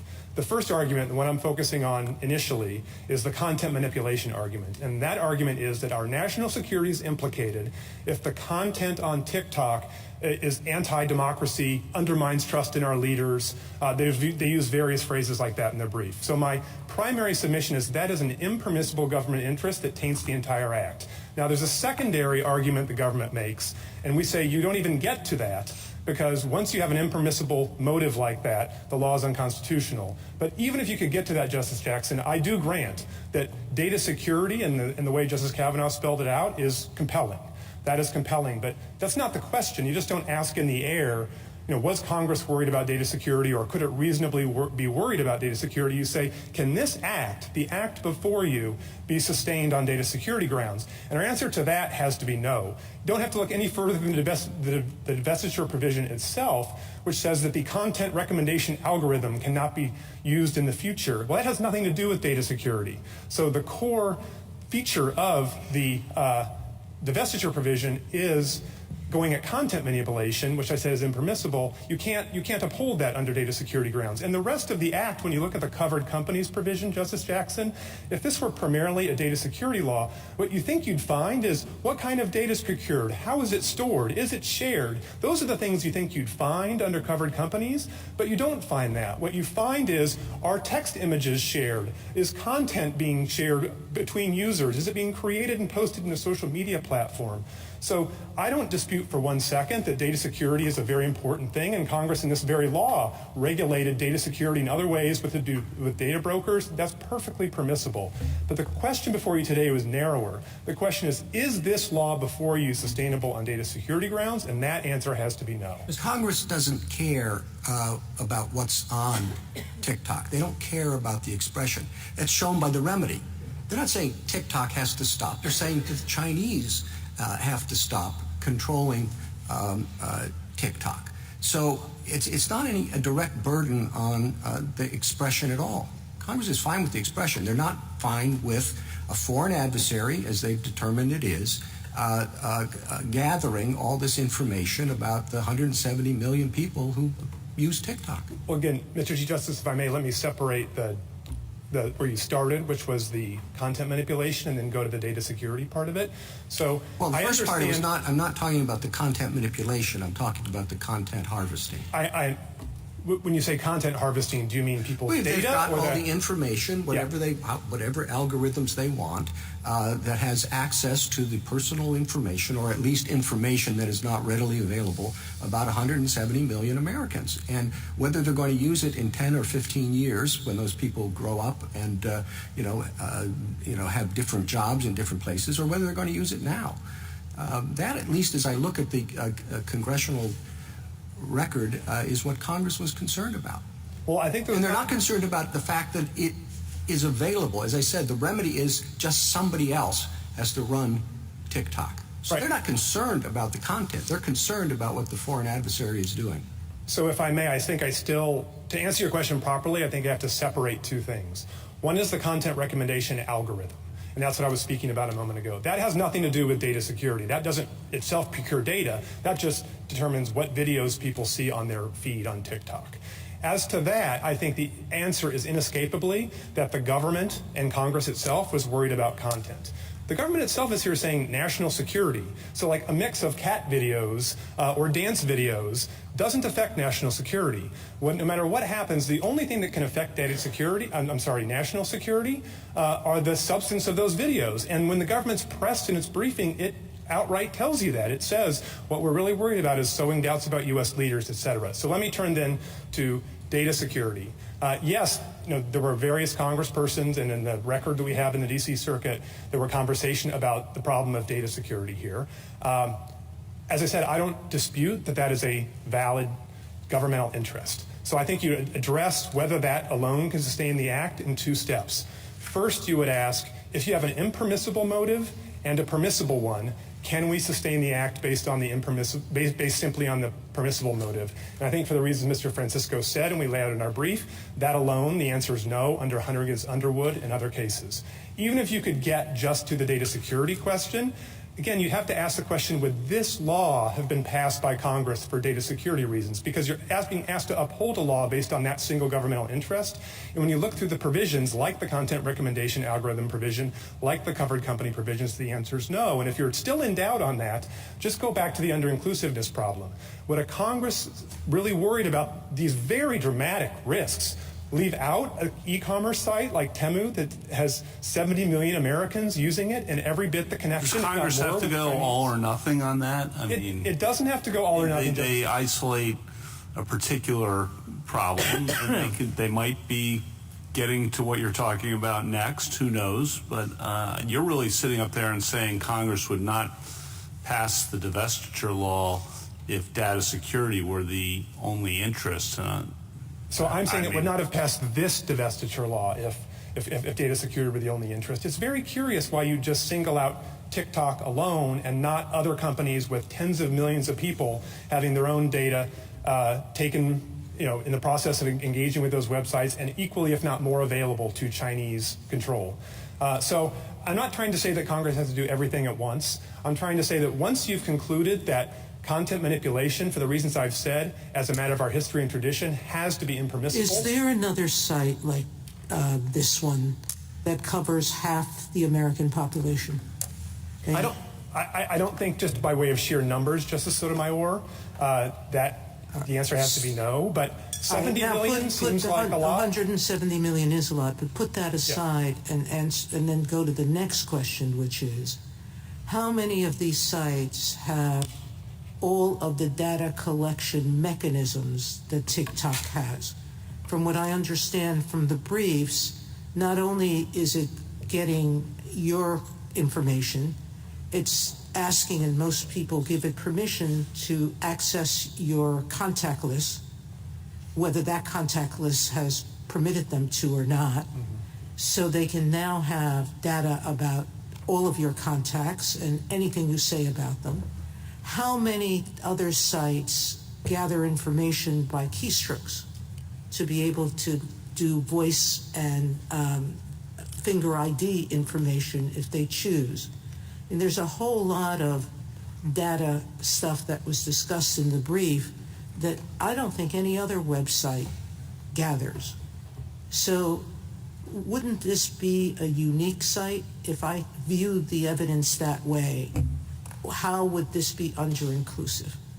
Justice Sotomayor, I don't think a lot of the suppositions you're making actually bear out. And as Justice Gorsuch was pointing out, one of the obviously the real challenges in this case is it comes to you without an ordinary trial record compiled and all the rest.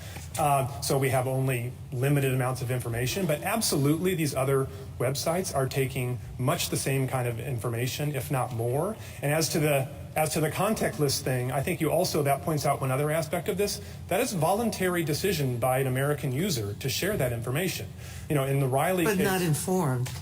And well, even if informed. That could be solved. If you don't think it's informed, that could be solved by a warrant or exposure. No, that can't be, because for the United States, the threat of using that information is what is at issue. It's not whether the user thinks it's okay.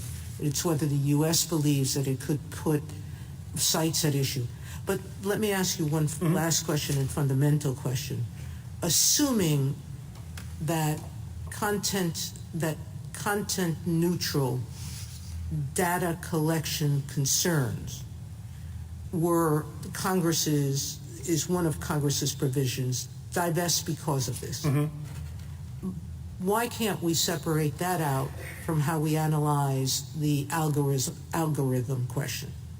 And couldn't we sever the two provisions to say divestiture is right, but you can't force them not to discuss algorithm? Well, I think the reason why you can't do that was Mr. Francisco explained. I thought I'd direct you to a case like Hunter against Underwood and just analogize it to this situation. If what you had is the government saying, we are shutting down TikTok or requiring divestiture for two reasons. One, because we think it helps the Democratic Party too much. And number two, because we're concerned about data. I think that first interest would be a poison pill. That would be an impermissible, or because we think there's too much pro-Catholic content on TikTok. I think there are some interests that are just so constitutionally verboten that I think that just makes the act unconstitutional, and you can't go looking for other interests. You send it back to Congress. Look, if you want to pass a data security law free and clear of this impermissible interest, you go ahead and do it. So, can I say one other thing, Justice Sotomayor, just because I think it is also telling here that even if you didn't buy that poison pill argument and you just asked whether Congress would have passed this law, something else that I think you might notice is even if all this act goes into effect and the law goes through, TikTok gets to keep all the data. So wouldn't a data security law require them to expunge that data or get rid of it or something? I mean, it's a very weird law if you're just looking at it through a data security lens, and maybe Congress could do better. Mr. Fisher, often we require divestiture for antitrust reasons, for example. And as I take it, your argument here, and we don't think of those as normally implicating the First Amendment interests of users or people who might speak or associate with editors. And the difference here is, as I understand it in your mind, that this law is motivated by a content-based interest. Is that a fair summary? I think that, and the only thing I would add to it is just the prior step, which it is regulating the speech itself for content-based reasons. Yeah, yes. And we don't do that in the antitrust area, but you say this law does. Okay. Exactly. And it does on the covert content manipulation side. Do you think that's a compelling interest or not? Forget about the tailoring for a moment. No, my point is that preventing content manipulation, whether it's covert or not, is simply not impermissible if what you mean by content manipulation are the kinds of interests the government is saying, like undermining trust in our leaders, undermining trust in democracy. That's Whitney and Abrams, and like those cases. I got it. Yeah. I got it. So, just a couple more. I'm sorry. I'll finish up real quick. And so that would take us to the tailoring question. And there you say disclosure and alerting Americans that there is covert content manipulation possibility, putting aside the data collection part of it. Yeah. Telling Americans that there is covert content manipulation going on in TikTok, or at least it's possible. And the government says that's just simply not enough. And the D.C. Circuit did too, and I wanted to give you a chance to respond to that. Right, so I think that's the only aspect of the governmental interest that could be permissible, the covert part. And my answer, as you just said, is disclosure solves that problem. And you have a long-standing law, which we haven't talked about yet today, that gives you that example. And again, under a history and tradition test, you look at not just precedent, but laws and traditions of our country. Look at the Foreign Agent Registration Act. passed in the run-up to World War II, and the concern was Americans would be controlled by foreign agents to speak and advocate certain causes. We didn't ban them. You did not ban them. All you did is require, Congress, all Congress did was require disclosure. Certainly wasn't. I wasn't around for that. On the secret evidence point, I'm concerned about the government's attempt to lodge secret evidence in this case without providing any mechanism for opposing counsel to review it. And I expressed that concern in Zebeda, and I noted that there are mechanisms to read in counsel and that other countries, including our allies, often do that. I just wanted to give you a chance to give me your thoughts on that. Yes, Justice Gorsuch, we made all those arguments in the D.C. Circuit, so there was a flurry of motion practice about whether or not the government could rely on classified evidence. Those motions were never resolved. What the D.C. Circuit did, I think you probably noticed from the decision, is say we're going to decide this case solely based on the public record. And my understanding is that's how it comes to this court. But if the court were ever... It's interesting that Congress hasn't acted in this field. I mean, we have in the FISA area, lots of opportunity. They have regulated this area, and it does seem like an area that Congress might want to pay attention to, given the increased appeals to secret evidence that the government has made in recent years. Last question for you. Could the new administration, after January 20th, Mr. Francisco suggested that it might be able to extend the deadline, even though if you were to lose here by January 19th? Is that possible as you read the law? I'm not sure it is. I'm not sure. Maybe that's a question for the Solicitor General. But it certainly is. I thought maybe I'd give you a chance, too. So, as I understand the law, it's 270 days unless extended. And once that time runs, I'm not sure you're talking about an extension anymore. Okay. There's ex post facto law that kind of does this Got stuff. it. Thank you. Can I take you back, Mr. Fisher? Let's say I agree with you that if you're talking about content manipulation, that's an inherently content-based rationale for acting. So if Congress had passed a law that says we hate the content manipulation that TikTok is doing, that's strict scrutiny land, and I don't know that the government can do that, however important and the interest. But that's not what Congress is doing here, and this is the same kinds of questions that I asked Mr. Francisco, because if let's take it as a given that Congress actually can do whatever it wants with respect to a wholly foreign corporation or a foreign government. And so Congress could act with the intent to interfere with the content manipulation that a foreign corporation is doing. And so now we're in this strange world where we're saying they can't act with respect to TikTok. They could act with respect to ByteDance. Why isn't this Congress acting with respect to ByteDance in the sense that all it's doing is saying ByteDance has to divest, and then TikTok can go about its business, use whatever algorithm it wants, use whatever content moderation policies it wants, just like everybody else does, choosing from everything that's available on the open market? So let me answer that question in two parts, from the perspective of the creator Americans who want to use this platform to speak to other Americans. So the first thing is what the act does, as you said, Justice Kagan, is prevent us from working with a application that is owned by ByteDance that uses this algorithm. Well, that's exactly what we want to do. That's our editor and publisher of choice that we think best disseminates our speech. Yeah, but what I'm saying to you is if you just assume a world without TikTok, where it's only ByteDance, and you were trying to say, well, we really want to work with ByteDance, and Congress was saying, we think ByteDance presents national security interests, and they don't have First Amendment rights. They're just a foreign corporation. I think that in that case, the government, tell me if you think this is wrong. It just doesn't matter that you have creators who want to work with ByteDance, because ByteDance is a foreign corporation with no First Amendment rights. Is that what you're contesting? So that is what I'm contesting. So you said two things, though, so I could be clear.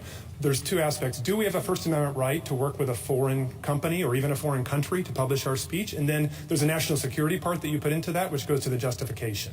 Forget that. Forget that, yes. Let's do that. So if that is right, Justice Kagan, then American creators have no right to make documentaries with the BBC.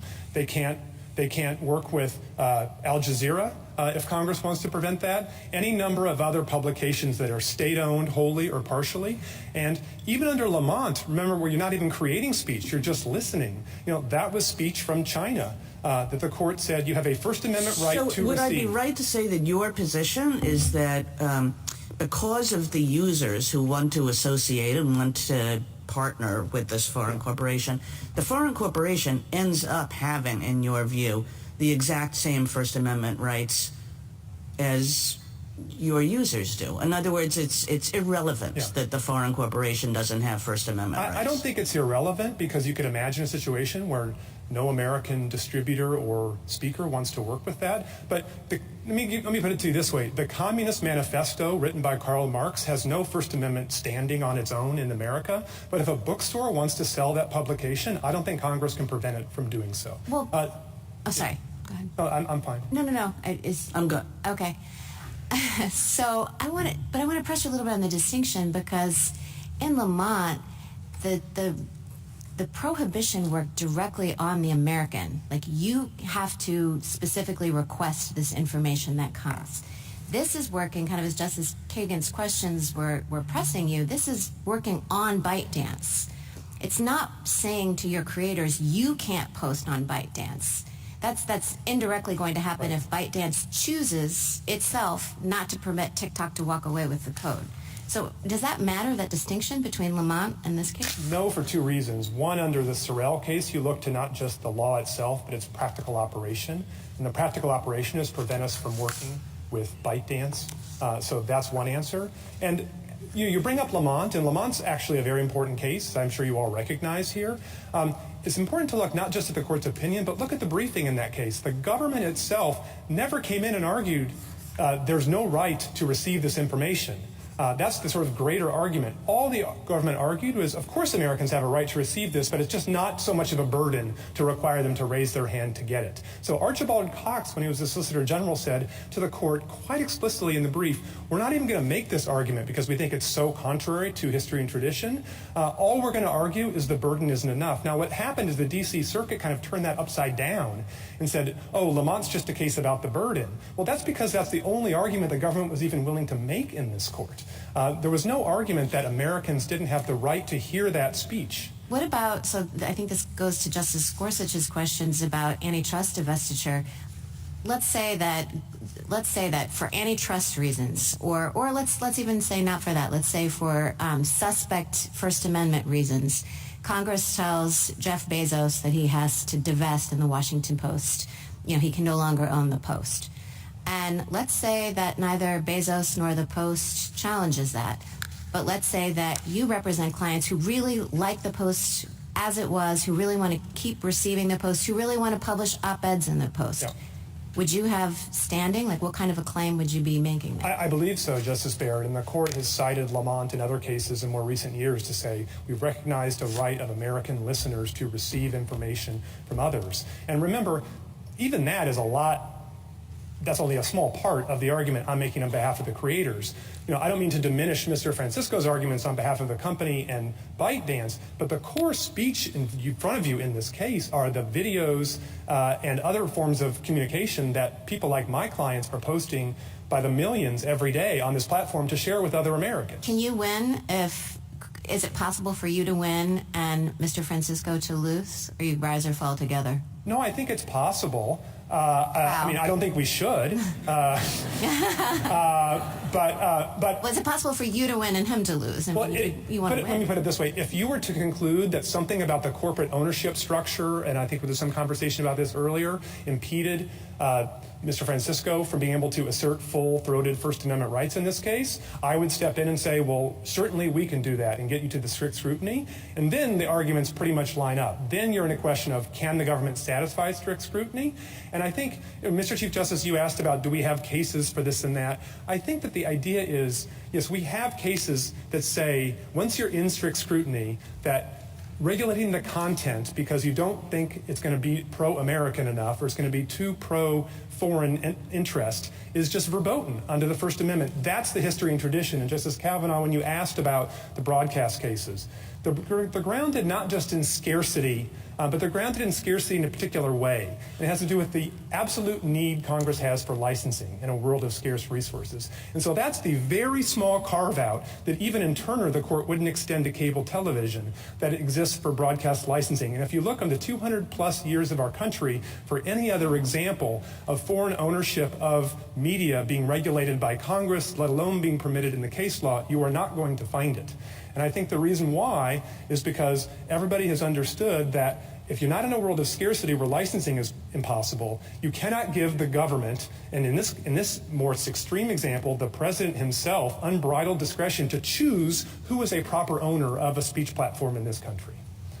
Because it is so hand in hand with viewpoint.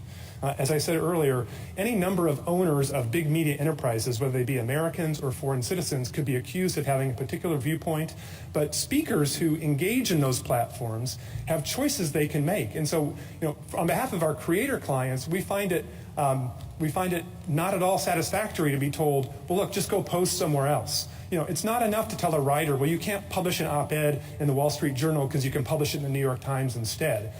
Just like here to say you can publish it on Instagram or some other platform, not just TikTok.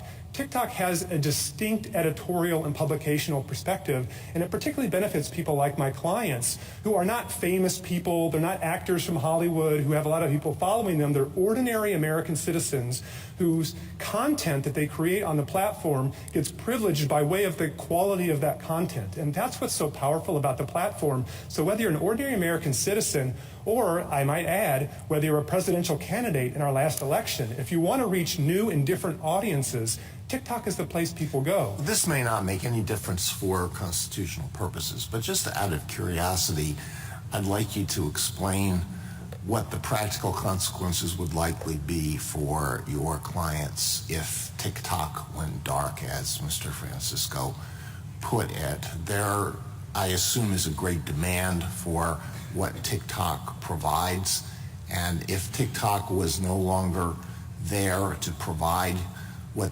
your clients really want, is there a reason to doubt that some other social media company would not jump in and take advantage of this very lucrative market? There are two reasons, Justice Alito.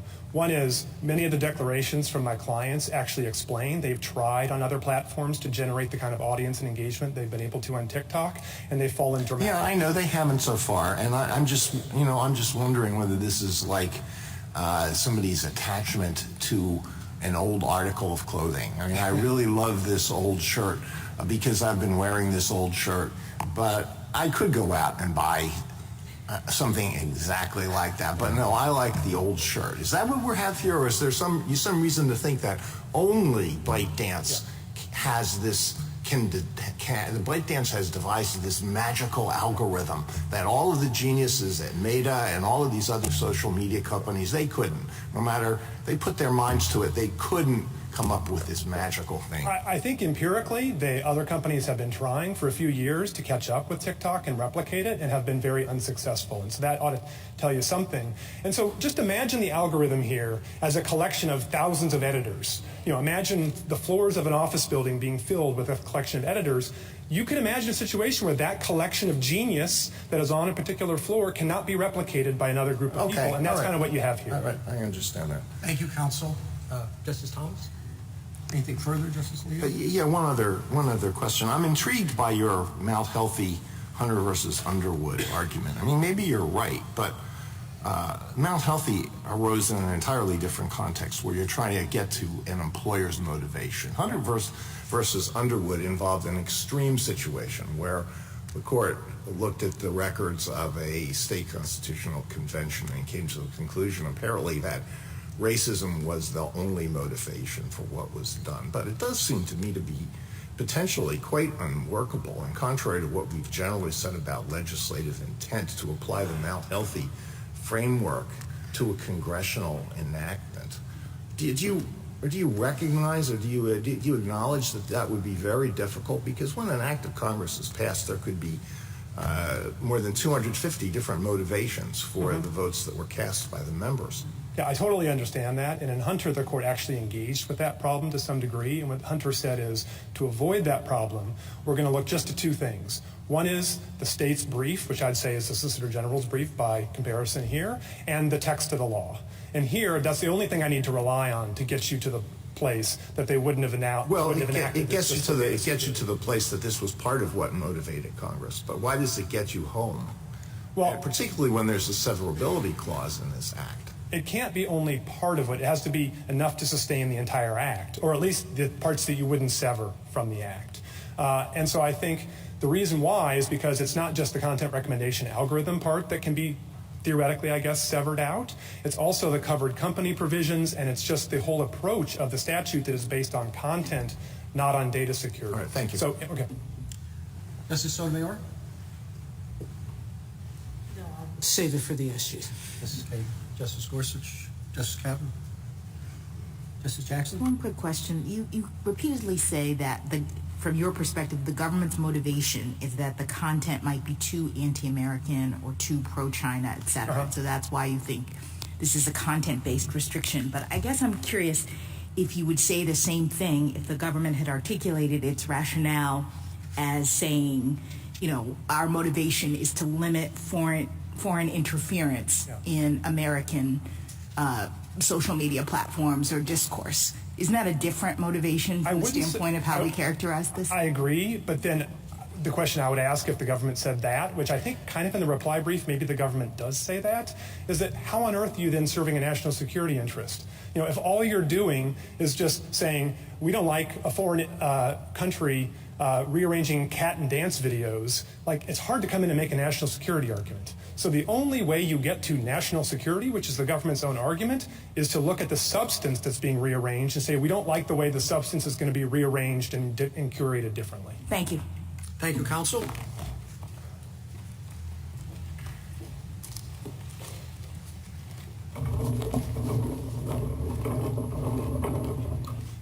General Prelager. Mr. Chief Justice, and may it please the court, the Chinese government's control of TikTok poses a grave threat to national security. No one disputes that the PRC seeks to undermine U.S. interests by amassing vast quantities of sensitive data about Americans and by engaging in covert influence operations. And no one disputes that the PRC pursues those goals by compelling companies like ByteDance to secretly turn over data and carry out PRC directives. Those realities mean that the Chinese government could weaponize TikTok at any time to harm the United States. TikTok collects unprecedented amounts of personal data, and as Justice Sotomayor noted, it's not just about the 170 million American users, but also about their non-user contacts who might not even be engaging with the platform. That data would be incredibly valuable to the PRC. For years, the Chinese government has sought to build detailed profiles about Americans, where we live and work, who our friends and coworkers are, what our interests are, and what our vices are. TikTok's immense data set would give the PRC a powerful tool for harassment, recruitment, and espionage. On top of that, the Chinese government's control over TikTok gives it a potent weapon for covert influence operations. And my friends are wrong to suggest that Congress was seeking to suppress specific types of content or specific types of viewpoints. Instead, the national security harm arises from the very fact of a foreign adversary's capacity to secretly manipulate the platform to advance its geopolitical goals in whatever form that kind of covert operation might take. The Act addresses the threat of foreign adversary control with laser-like focus. It requires only divestiture of TikTok to prevent Chinese government control. And that divestiture remedy follows a long tradition of barring foreign control of U.S. communications channels and other critical infrastructure.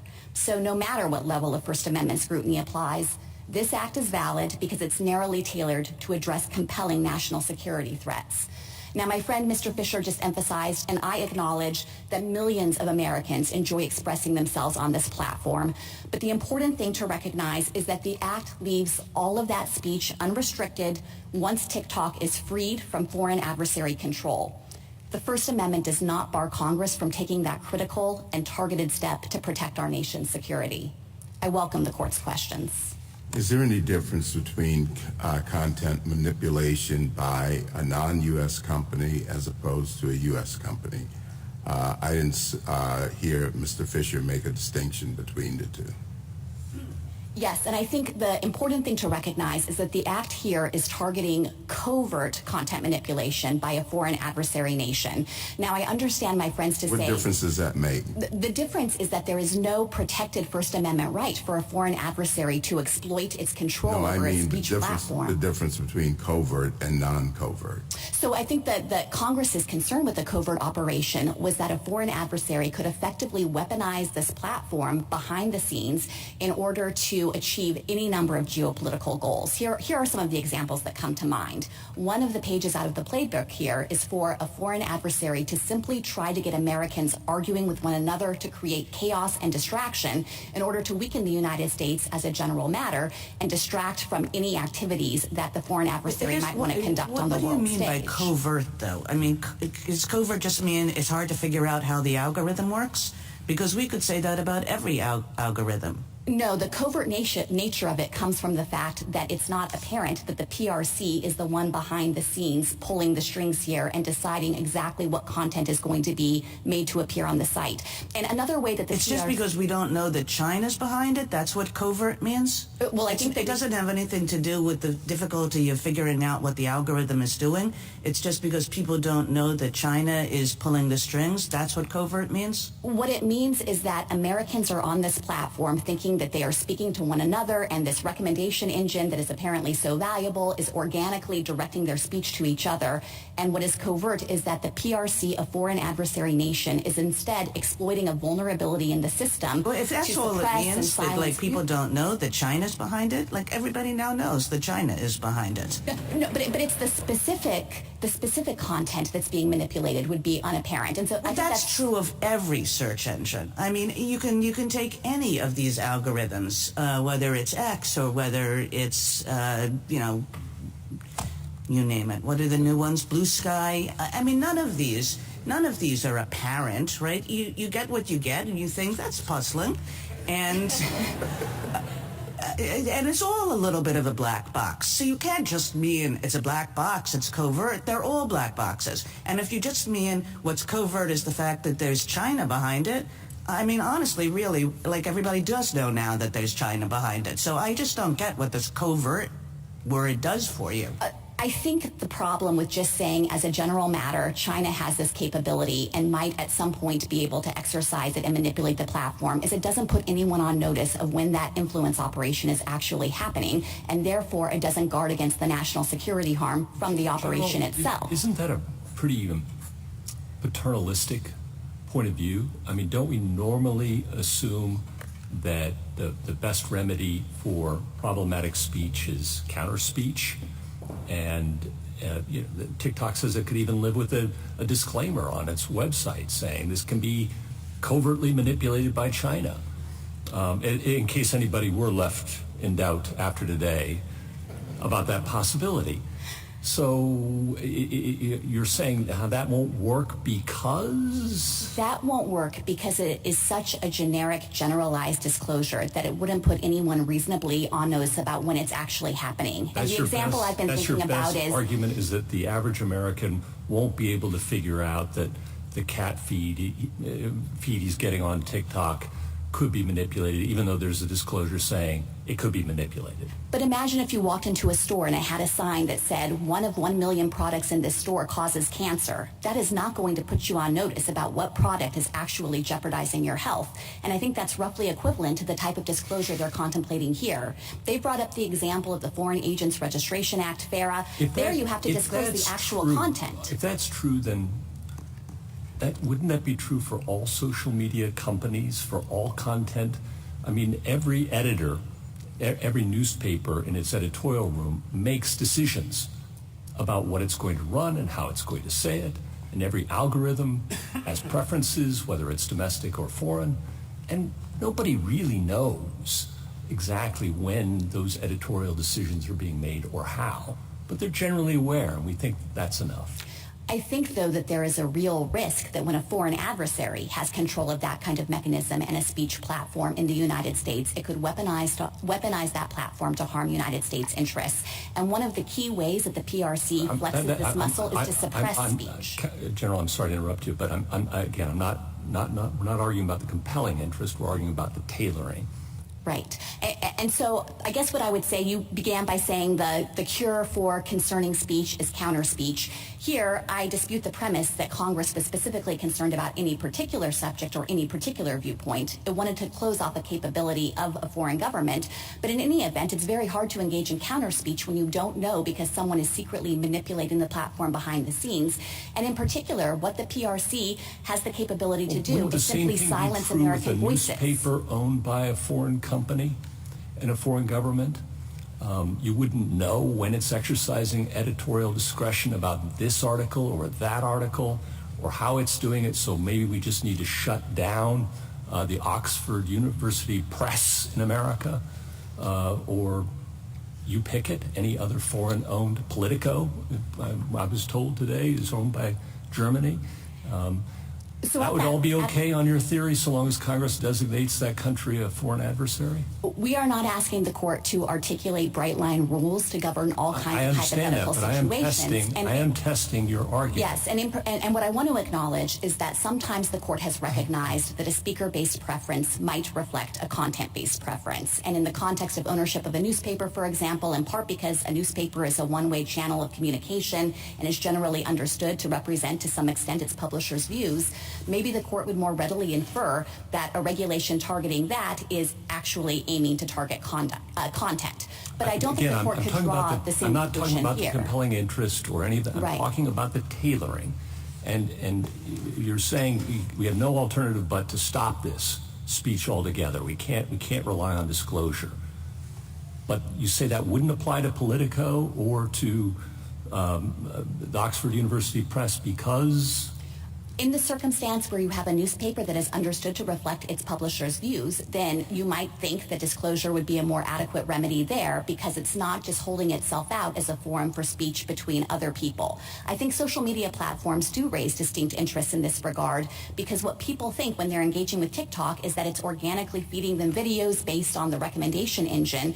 And if actually China is behind the scenes engaging in this kind of covert operation, it does prevent a distinct national security risk. Of course, the other big difference with the newspaper is it's not likely to be collecting sensitive personal information about 170 million plus people and then having the capacity to send that back to a foreign adversary. General Prelogar, can I? Oh, go ahead. I was just going to say, did I understand you to say a few minutes ago that one problem that ByteDance might be through TikTok trying to get Americans to argue with each other?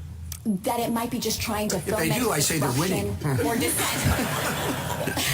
That might very well be true, Mr. Chief Justice. And I think the point I'm trying to make is that China is a foreign adversary nation that looks for every opportunity it has to weaken the United States and to try to threaten our national security. And if it has control over this key communications channel, it's hard to predict ex ante exactly how it's going to use that as a tool to harm our interests. But we know it's going to try, first and foremost, by seeking to get the data of these American users, which would be of a piece of all of the activity the PRC has already undertaken to breach our laws. Hack OPM, for example, and exfiltrate the background files and security clearances of 20 million government employees, the breach of Equifax to get sensitive financial data, Anthem to get sensitive healthcare data. We know that the PRC has a voracious appetite to get its hands on as much information about Americans as possible, and that creates a potent weapon here because the PRC could command that ByteDance comply with any request it gives to obtain that data that's in the hands of the U.S. subsidiary. Thank you. Suppose that TikTok had no connection whatsoever with any foreign government. It was owned instead by an immensely rich multinational corporation, and Congress concluded that this multinational corporation really has it in for the United States and is going to use this extremely popular platform to do everything it can to undermine the United States in all the ways in which you think that TikTok may pursue at the direction of the PRC. Would that be the same case? I think there would be a first-order question of whether the multinational corporation itself has First Amendment rights. All right, it's an American corporation. So if it were an American corporation, I think that, and Congress disagreed with the viewpoints or content the corporation would display, obviously that's a direct regulation of protected speech and it would trigger strict scrutiny. I think that's different in kind from what Congress was worried about here, which was not regulating speech as such, but instead regulating foreign adversary control. So your argument depends on the fact that what is at bottom here is the People's Republic of China using TikTok. That's what your argument depends on. If this were an American corporation, it'd be an entirely different thing. Exactly. And the reason we know the statute is different is because all of the same speech that's happening on TikTok could happen post-divestiture. The Act doesn't regulate that at all. So it's not saying you can't have pro-China speech, you can't have anti-American speech. It's not regulating the algorithm. TikTok, if it were able to do so, could use precisely the same algorithm to display the same content by the same users. All the Act is doing is trying to surgically remove the ability of a foreign adversary nation to get our data and to be able to exercise control over the platform. I'm sorry. I just wanted you to respond to Mr. Fisher's argument about the rights of Americans to receive information, say, from the PRC or anyone else, and that even if ByteDance did not itself have First Amendment rights, that Americans would have a First Amendment right to receive that information in the Lamont sense. Yes, so I think that Lamont reflected a principle that there can be a right of American listeners to receive information, and if Congress is directly regulating that based on disagreement with the speech that's being sent into this country, that's obviously going to trigger heightened scrutiny under the First Amendment. But here, I think the users have to be asserting a different type of interest, because what Congress was safeguarding against was not the ability of TikTok to continue to operate or the users to post content. It was focused only on foreign adversary control. And so the users would have to demonstrate that they have some unqualified First Amendment right to post on a platform that's controlled by a foreign adversary, which could use that access to then threaten our nation's security by gathering data on tens or hundreds of millions of Americans, and also use it for covert influence operations of whatever form. And I don't think there's a First Amendment right to do that. I was trying to think of whether there's a historical analog here, and this is what I came up with, and you can tell me whether it's fallacious. In the mid-20th century, we were very concerned about the Soviet Union and what the Soviet Union was doing in this country. And the Communist Party of the United States at that time was integrally attached to the Communist International, which was essentially a Soviet operation, right? So if Congress had said, oh, it's very nice, we can have the Communist Party USA, but it has to divest, it has to completely divorce itself from the Comintern and from any international ties that it has, do you think that that would have been absolutely fine? And so if the answer is yes, it would have been fine, it's just like this case, or if the answer is no, why is it not like this case? So I guess I think I would need to know more information about how the international organization is able to exercise control over the American affiliate. And if it had the capacity, for example, to, in an unqualified fashion, gather data from that affiliate in a way that was going to jeopardize our nation's security. Well, I'm talking more about sort of the content. Let's put the data collection piece of this aside, which seems not very pertinent to my 1950s analog. But, very concerned about the kind of speech that the Communist Party was making in the United States. And it turns out that that content was pretty well scripted someplace else. I think if it was specifically a concern about the content, then that would trigger heightened scrutiny under the First Amendment. We're not trying to run away from that principle here. Instead, we're making, I think, a narrower argument. Well, then I think that you're a little bit, I think you've just given your thing away, because content manipulation is a content-based rationale. We think that this foreign government is going to manipulate content in a way that will that concerns us and may very well affect our national security interests. Well, that's exactly what they thought about Communist Party speech in the 1950s, which was being scripted in large part by international organizations or directly by the Soviet Union. I disagree that the concern with covert content manipulation is itself content-based, or that it looks anything like the kinds of laws this court has previously said are content-based. The court most recently in City of Austin said you only have a content-based law when Congress is setting out to discriminate against particular subject matters or particular viewpoints. So it's not enough that the law is regulating in the space that involves content in some way. You have to have this motive by Congress to actually want to suppress speech on certain topics or certain viewpoints.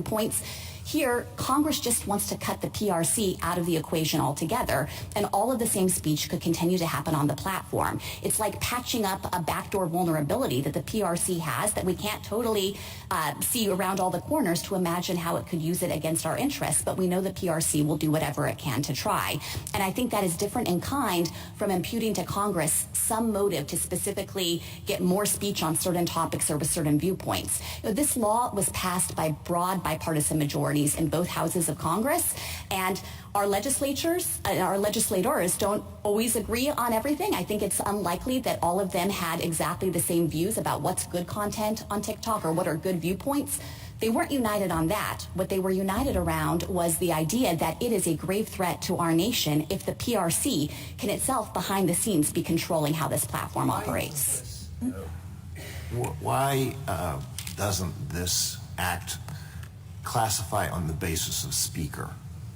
I do think that when it comes to the PRC and ByteDance, you could treat this as a speaker-based restriction. And aren't speaker-based restrictions almost always viewpoint-based restrictions, content-based restrictions? The court has said it depends. It hasn't applied an inflexible rule that any time you are regulating certain speakers, you are invariably regulating based on content. Instead, the court has said it warrants closer consideration. And here, if you look at the U.S. speakers, TikTok US and the users, none of them are being regulated in a way that suggests it's disagreement with their content. It's all about what our foreign adversary is doing. It's hard for me to think of situations, maybe they exist, where a classification based on speaker is not viewpoint or content-based restrictions. I mean, that somebody says, Joe can't talk anymore. We're going to shut Joe up. And we don't know what he's going to say tomorrow or 2 weeks from now. We don't know what he's going to discuss, but whatever he says is bad because Joe is a bad person. I mean, that's viewpoint and content-based, isn't it? I think when it comes to a foreign adversary, it's not right to view it that way. And the reason for that, again, is this is a sophisticated adversary nation, and we can't just simplistically say, oh, what the PRC is going to want is to see more pro-China content on this app. As Chief Judge Srinivasan observed, there are various ways that the PRC could try to create some kind of false flag operation and actually promote anti-China content, not to dictate how Americans should think about things, but simply to create some trumped-up justification for a military or economic action that the foreign adversary wants to take against us. And I don't think a concern with trying to ward off that capability. Why isn't that viewpoint or content still? We don't know what the content's going to be, but we know Joe is bad. Because I think the better classification is to recognize that what we're trying to prevent is not the specific subject matter, the specific viewpoints, but the technical capability of a foreign adversary nation to use a communications channel against this. I guess I'm just struggling how covert content manipulation isn't content-based restriction. So again, it's kind of hard to avoid the word content. And it's kind of hard to avoid the word viewpoint here, isn't it? I don't dispute that it's related to content, but I don't think it reflects Congress seeking to set out in advance what kind of speech we should have reflecting certain views on certain topics. Instead, it's about trying to close off a vulnerability that our foreign adversary nation could exploit. And I would be remiss if I didn't point out that even if you thought this was content-based, all that means is that we're in strict scrutiny. And as the D.C. Circuit recognized here, we think that this law serves compelling national security concerns that sound in some of the same arguments I'm making here and that have a long-standing correspondence to history and tradition of trying to prevent foreign control. And then we get to the question whether there's a less restrictive means. I get that, and whether disclosure might suffice. On the data security point, your friends on the other side make the argument that if that were the concern, Congress could ban TikTok US from sharing data with anyone, and on pains of penalties that would put people in prison and shut the company down in the future, as the government did, for example, with Arthur Andersen. Why isn't that a less restrictive means available? So I was surprised to hear Petitioner offer that up today because there was a long course of discussion between the executive branch and ByteDance and TikTok leading up to Congress's enactment of this act that spanned over 4 years, an extensive conversation about what limitations could be placed to protect Americans' data. And it was never a suggestion that there would be any way to create a true firewall that would prevent the U.S. subsidiary from sharing data with the corporate parent. And the the reason for that sounds in the technological features of this application. I think there can be no reasonable dispute that the source code development and the maintenance of this algorithm rests in China, which is why China has sought to try to control export restrictions with respect to the algorithm. And what that means is you need substantial data flows between the companies in order to continue to modify that algorithm, refine it, and so forth. So I don't think that that was an option ever on the table, including with respect to the proposed national security agreement that was insufficient in protecting our data privacy and security concerns. That didn't come across enough in the briefs. If we are in the world of data protection as opposed to content control, I think it's hard to get around the post-divestiture provision that says you can't do business with them on the algorithm, because that very much is content-based. It's a content-based restriction.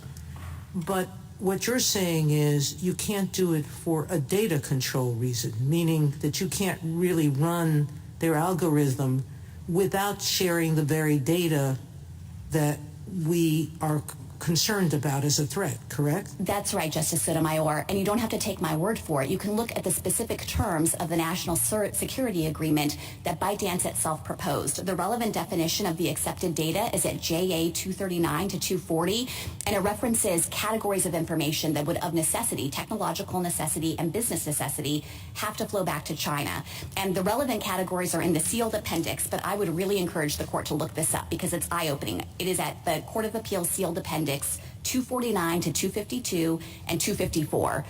If you look at that information, it was a wealth of data about Americans that was going to have to go back to China in order for the platform to just continue its basic operations. And there's a legitimate commercial justification for that, but it creates this gaping vulnerability in the system because once that data is in China, the PRC can demand that ByteDance turn it over and keep that assistance secret.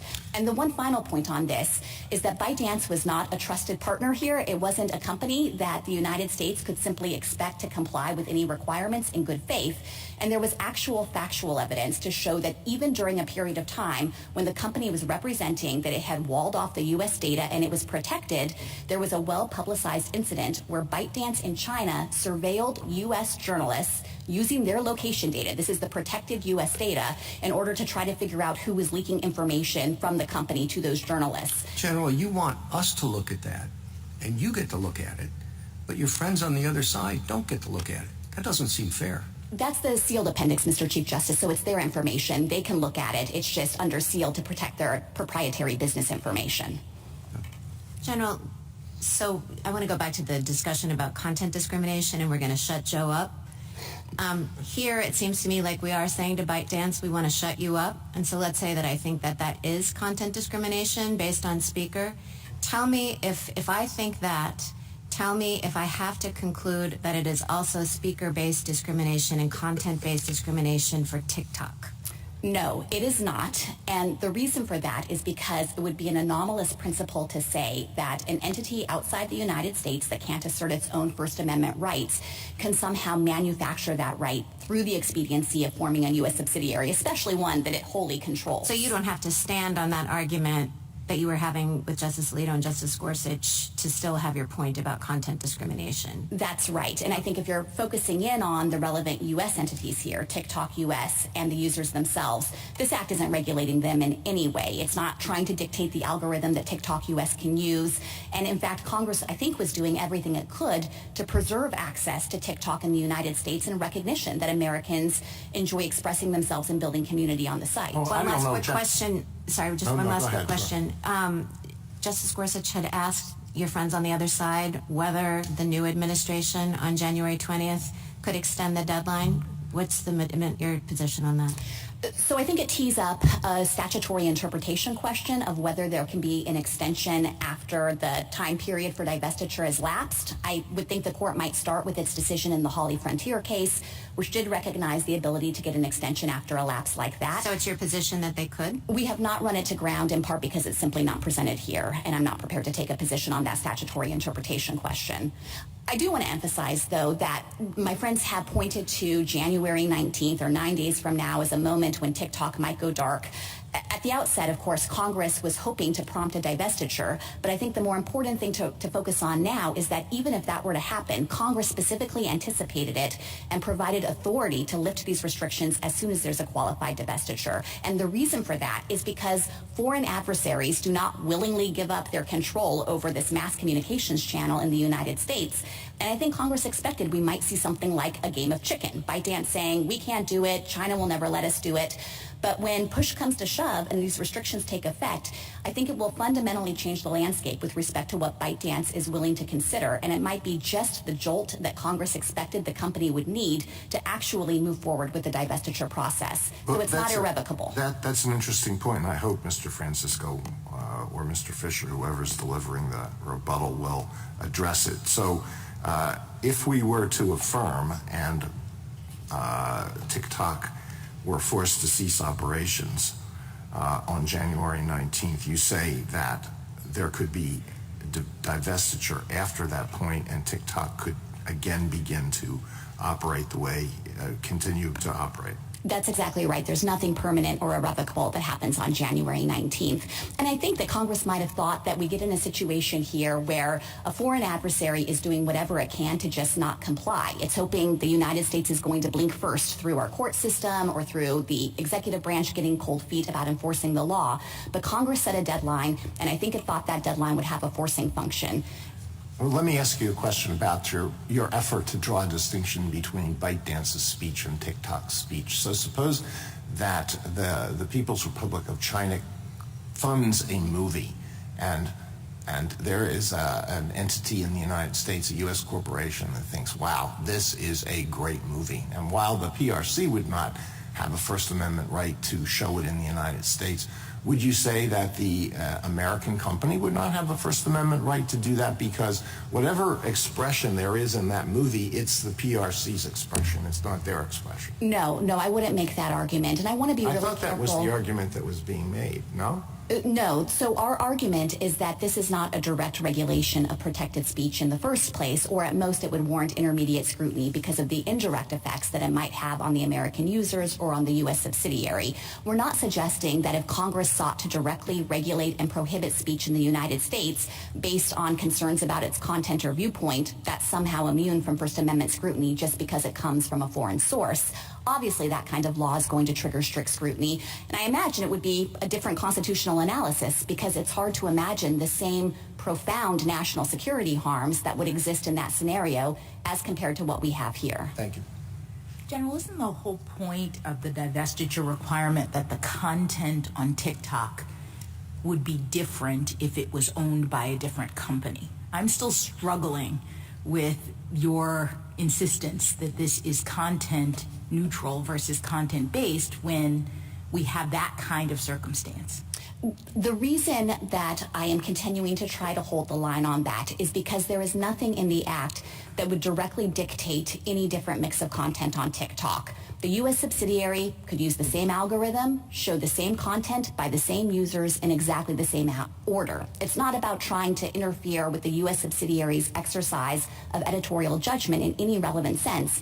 Instead, all Congress was doing was homing in on the problems of having a foreign adversary be able to interject itself and be able to harvest the data. But your friends on the other side say that the motivation for doing that is because the foreign adversary might influence or change the content.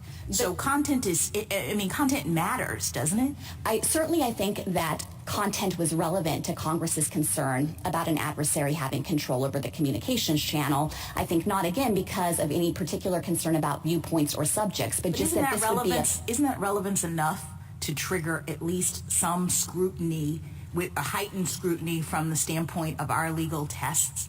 I certainly understand that intuition, and if the court thought that it were prudent to simply try to rule narrowly here and not dictate broader First Amendment principles, we have no problem with the court assuming that heightened scrutiny applies. We think the law easily satisfies it. We do think that intermediate scrutiny is a more appropriate framework for this kind of law that's not directly targeting protected speech. But in any event, there's a compelling national security interest here, and the law isn't just narrowly tailored, it's precisely tailored. It's trying to fix the thing that's creating the problem, which is the PRC's involvement and the Chinese government's ability to exercise this control over the corporate entities.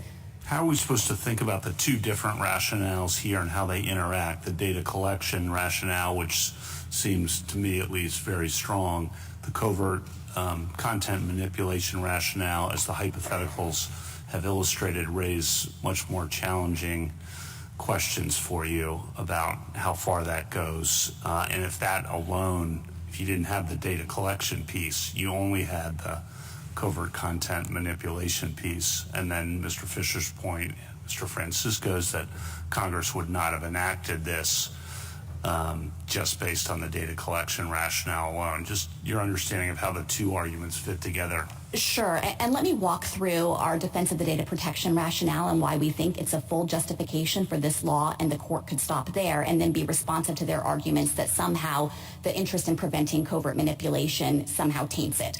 So just on data protection, I think that it should be beyond dispute that, of course, our nation has an enormous interest in keeping the sensitive data out of the hands of our foreign adversary, and it should also be beyond dispute that our foreign adversary has an existing capability through its laws and through the way that these companies are integrated to get its hands on that data. There is no question that Congress was sincerely motivated by that concern. There's a whole lead up to the statute here where the executive branch across two different presidential administrations was expressing concerns about the data problems. Congress was extensively briefed on those problems. It passed a companion data protection statute at the same time that was intended to prevent selling data to foreign adversary nations. The statute is shot through with protections that I think are key to this concern about closing off the vulnerability of access to the data. So that's a sincere justification for Congress's desire here to act. We think it's a compelling interest and it's narrowly tailored. Then you get to the question of what to do about the fact that there's also this interest in covert content manipulation. And in the First Amendment context, this court in cases like Heffron has made clear that once you have a justification that satisfies the First Amendment, you don't need to go further and look at other justifications to decide whether they would independently satisfy First Amendment scrutiny. So I think it's not necessary for the court to go on and probe whether it thinks that covert content manipulation itself independently justifies the law. Now, my friends say that's all fine and good, but they think covert content manipulation is just per se illegitimate.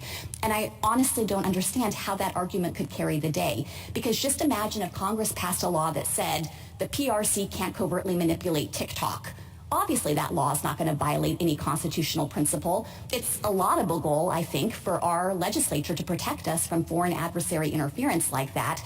And so there's nothing that's inherently impermissible about wanting to guard against that risk. Maybe you could say that it sweeps in too much protected speech in the way it's operationalized in the act here, but there's certainly no fundamental taint or anything akin to racial discrimination to call into question whether Congress could seek to vindicate that as one of many interests. So I guess to just kind of bring it all together, what I would say to the court is they have basically acknowledged that data protection is a compelling interest. That was Congress's real interest. It provides a sufficient basis on its own to uphold this law. The court could say just that and affirm. I don't know how we do that unless we accept your argument that the post-divestiture provision that stops them from conferring on the algorithm is not a speech impediment. Meaning it's very hard for me to say that it's not to decide that question, that it is a speech impediment, and one that on its face itself has to be analyzed separately from the data. So, Justice Sotomayor, let me begin by saying, again, that we do think that an interest in preventing any operational agreement between the U.S. subsidiary and ByteDance, which is the relevant provision you're talking about, is justified by data protection alone. And that includes with respect to cooperation on a content recommendation algorithm, specifically because of the concern that it necessitates data flows between the companies. So I think that as a factual matter, that could justify Congress enacting. But to the extent that you think that actually the prohibition on coordinating with respect to an algorithm reflects some kind of impermissible content-based problem with the statute has a severability clause, and I certainly don't think that it would give the court a basis to invalidate this law or to stop it from operating with respect to all of the provisions that operate to protect data security. At most, it would suggest that that little piece of the law has to be on its own severed from the rest of how the statute operates. How does that affect whether we would apply Because assuming it's data protection, then I would think that strict scrutiny wouldn't necessarily apply. I could understand applying intermediate scrutiny. But how do we do that with respect to this part, the algorithm issue? How do we get to intermediate scrutiny with respect to that? The way you get to intermediate scrutiny there is to recognize that prohibiting foreign adversary control over the operations of the platform, including with respect to the fundamental backbone of the system, is not based on any protected speech or content based in the relevant sense. I've been thinking of it as akin to something like a piece of software you might have on your phone that would allow the Chinese government to listen in on every American conversation. If Congress wanted to enact a law that patched up that vulnerability and said, you can't use that piece of software or you can't coordinate with Chinese companies with respect to it, clearly we would recognize that closing off that capability of China is a laudable and, in fact, compelling government interest. And I think when it comes to the risks that foreign adversary control pose here, it's similar in kind. It's simply trying to prevent access by the Chinese government to the TikTok system writ large, and that includes through the use of the algorithm. Thank you. Could the president say that we're not going to enforce this law? I think as a general matter, of course, the president has enforcement discretion. And would that then adequately, would that be binding? In other words, protect the regulated community so they could rely on that under due process principles going forward? That raises a tricky question. So I think there would be then a it's not strong. Going to be adequate. Right? Well, I think there is a strong due process argument that the third-party service providers could invoke if there were enforcement action based on a period of time when the president said the law wouldn't be enforced. The kind of They're not going to take case, that risk unless they have the assurance that a presidential statement of non-enforcement is, in fact, something that can be fully relied on, because the risk is too severe otherwise, right? I think that they might judge that based on this court's precedent in the due process space and principles of entrapment by estoppel, maybe they have a sufficient safeguard here to allow them to continue to operate. I would think even before a non-enforcement policy were announced, of course, the president-elect would want to review all of the updated national security information that has come in over the last 4 years that undergird Congress's judgment here. But the final thing I would say is that even if you think the third-party providers are simply going to choose not to continue to provide these services because it's too much of a risk to take on, again, that's not anything permanent or irrevocable, and that might be just what the PRC and ByteDance need to start taking seriously some of the public reporting about interest in acquiring the company. At one point, Mr. Francisco suggested that what we might want to do and what he would regard as certainly preferable to a decision affirming on the merits is to issue an injunction pending, I guess, consideration of what we now regard as the cert petition that was filed here. What do you think of that suggestion?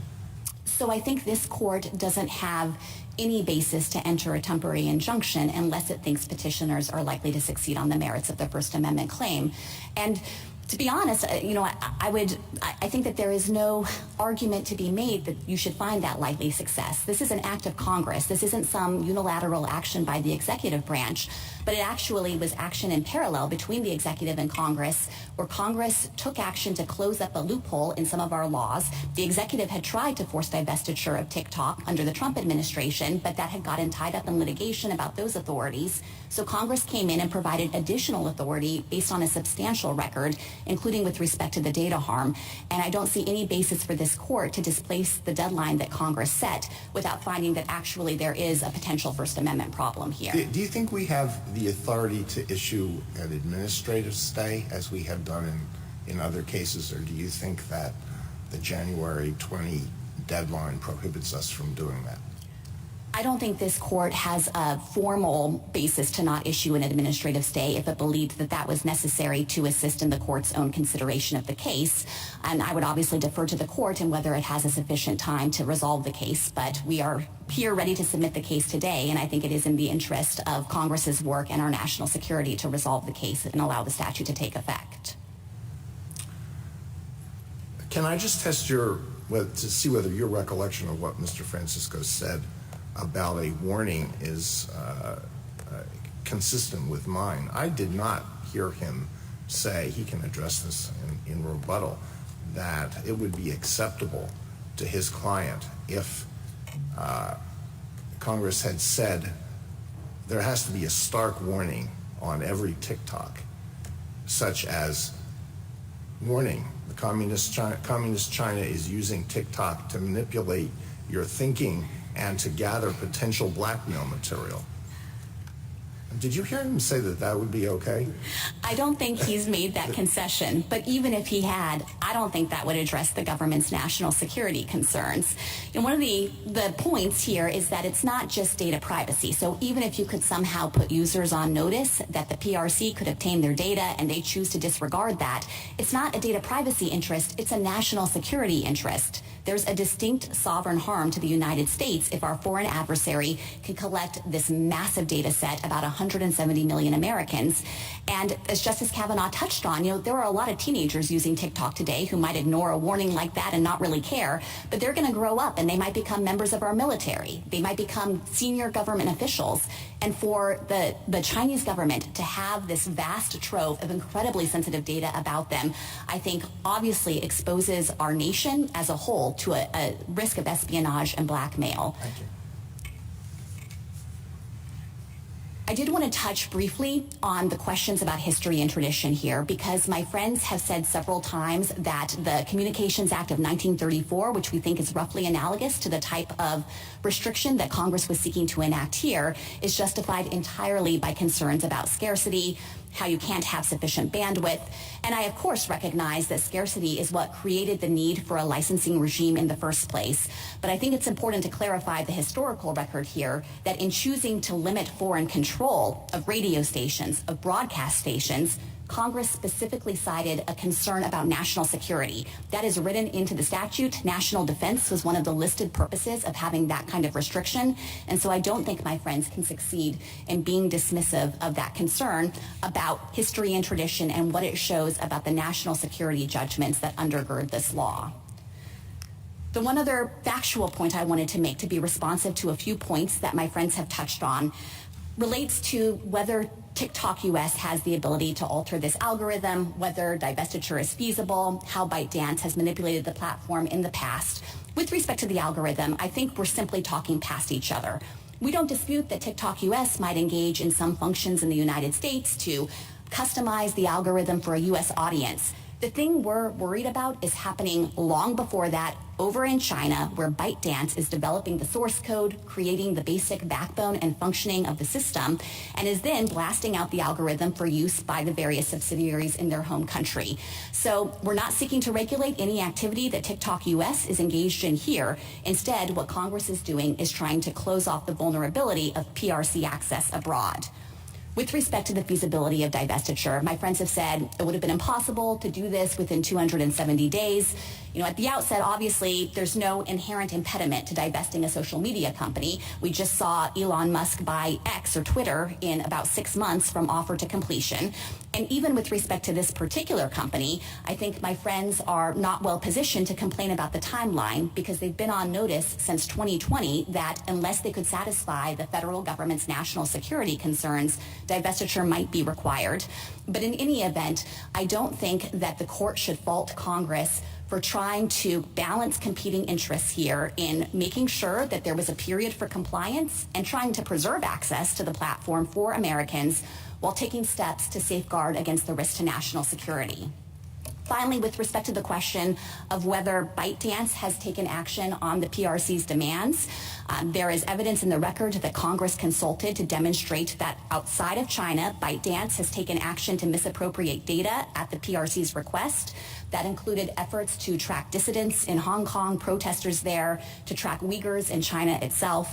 We know that ByteDance has misappropriated U.S. data with respect to surveilling of U.S. journalists, and there was evidence in the record reinforcing the conclusion that ByteDance has been asked by the PRC to undertake efforts to censor content and manipulate the platform at the behest of the Chinese government. So I don't think there is a factual basis to dispute the record that Congress had before it. If the court has no further questions.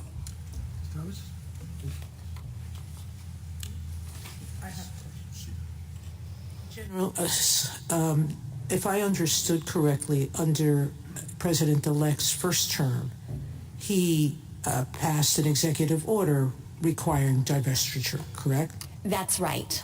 And this, that was challenged in court and stayed as a result of him exceeding his executive power to do that.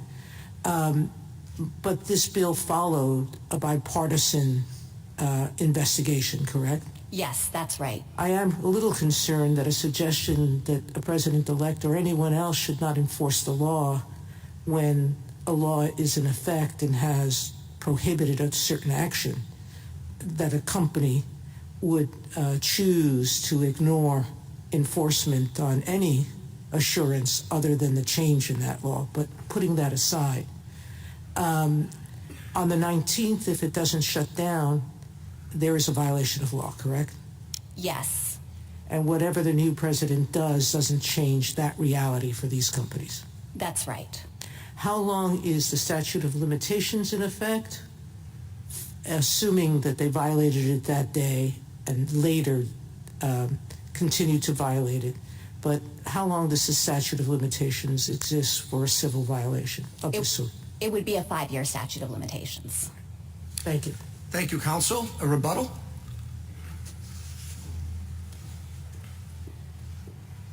Thank you, Mr. Chief Justice, for points, all of which go to why we think this law would fail, whether you applied intermediate scrutiny or strict scrutiny. I'd like to begin with the least restrictive alternative, simply prohibiting TikTok Incorporated from disseminating any of the sensitive user data to anyone, including ByteDance, under the threat of massive penalties. That is definitely a less restrictive alternative.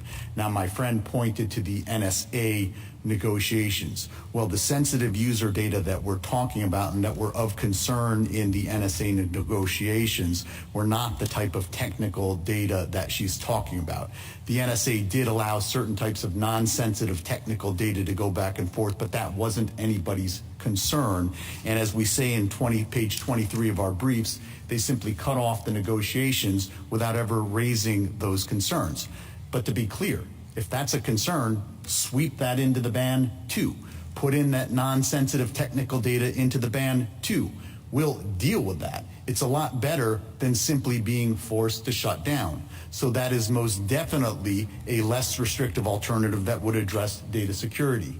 We talked about the under-inclusiveness and Temu and Shein, the two large e-commerce sites. Justice Kagan, you might have seen Temu during the Super Bowl. It was heavily advertised. It's one of the most popular e-commerce applications in the United States. It's got 70 million users. Justice Sotomayor, you were asking what they collect. This is from Joint Appendix 339 to 343, the U.S.-China Economic and Security Commission Review Report.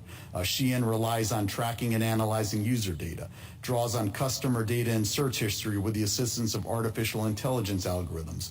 It requests users share their data and activity from other apps, including social media. So they apparently go into your social media apps and suck up all of the information. Because they're e-commerce apps, they take names, addresses, and credit card information. If you look at the privacy policies on their website, they collect location data. It looks like they might even collect, at some level, GPS location data. So they collect massive amounts of data. Point 3. Their mere covertness argument makes no sense for the reasons that the court explored. If mere covertness were the issue, a disclosure would make perfect sense. Yet they're not concerned about mere covertness. They're concerned, as my friend suggested, with getting Americans to argue with each other. Well, you know, as far as I can tell, that's what news organizations do in this country every single day. That's what we call editorial content. That's what we call content itself. And so it's trained directly on the content. But even if you thought somehow that the mere covertness were the issue, that definitely could be addressed through a risk disclosure. So the data sharing ban, the risk disclosure, those are obvious, less restrictive alternatives. And had the government considered them and rejected them, we would be in a different position. But if you look at this record, those are two less restrictive alternatives that the government did not address at all. Whether you apply strict scrutiny or intermediate scrutiny, that is fatal, because under both standards, restricting speech has to be the last resort, not the first one. And when you fail to consider less restrictive alternatives, you fail under either standard. My final substantive point is we absolutely think this court has the authority to enter an administrative stay. I didn't understand my friend to disagree with that. We think that given the enormity of this decision, given the complexity of this case, it would make perfect sense for this court to enter an administrative stay. I also think you could enter a preliminary injunction. Yes, likelihood of success is one standard, but you don't have to determine ultimate success. And as you do in other related contexts, like with respect to stays, you often make clear that you are not addressing the merits of the case. I think you could do that here. The bottom line, Your Honor, is this case ultimately boils down to speech. What we're talking about is ideas. And my friends on the other side, when you cut through everything else, are ultimately worried that the ideas that appear on the TikTok platform could in the future somehow manipulate Americans, could somehow persuade them, could somehow get them to think something that they ought not be thinking. Well, that whole notion is at war with the First Amendment. If the First Amendment means anything, it means that the government cannot restrict speech in order to protect us from speech. That's precisely what this law does from beginning to end, whether you look at its text, whether you look at the government's justifications in its brief, where they talk about being worried about speech criticizing our leaders or undermining democracy. It's what you see in the House report, which drains specifically on the dangers of misinformation, disinformation, and propaganda. And it's what you see in this legislative record writ large, which is saturated with objections to TikTok's existing content. We ask that you reverse the court below. Thank you. Thank you, counsel. The case is submitted. The Honorable Court is now adjourned until Monday next at 10 o'clock.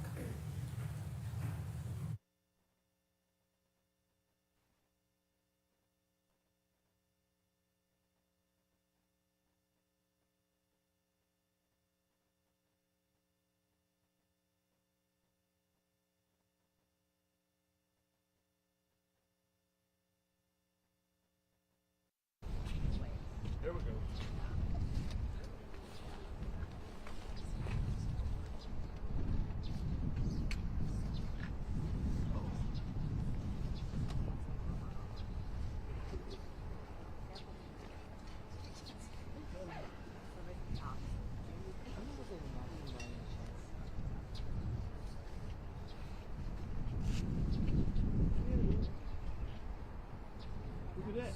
Look at that. That's perfect. You know, I'm not even giving you a use. I know. You said give you a use. I'd be okay with that. Give me a fresh one. Thank you. I'm not sick of you. Take a faucet. Probably after halfway.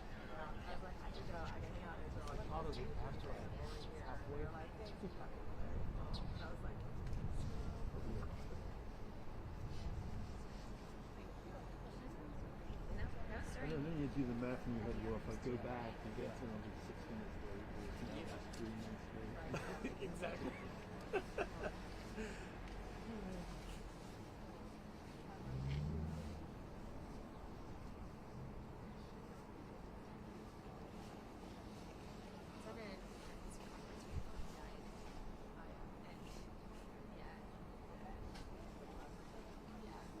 No, like, because we were halfway through the podcast. Okay, let's wait for us. And, then, like, we had wanted to change the whole program. And so, they were talking to be reporters too.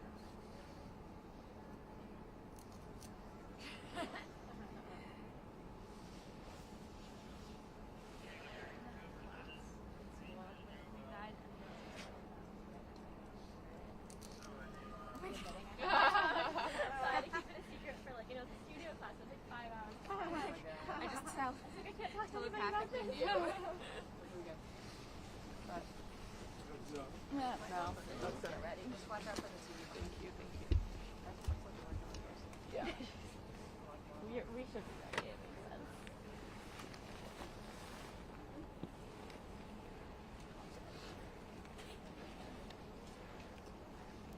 We'll know because they'll scratch on it. And they won't have voter IDs on it. There's a walk.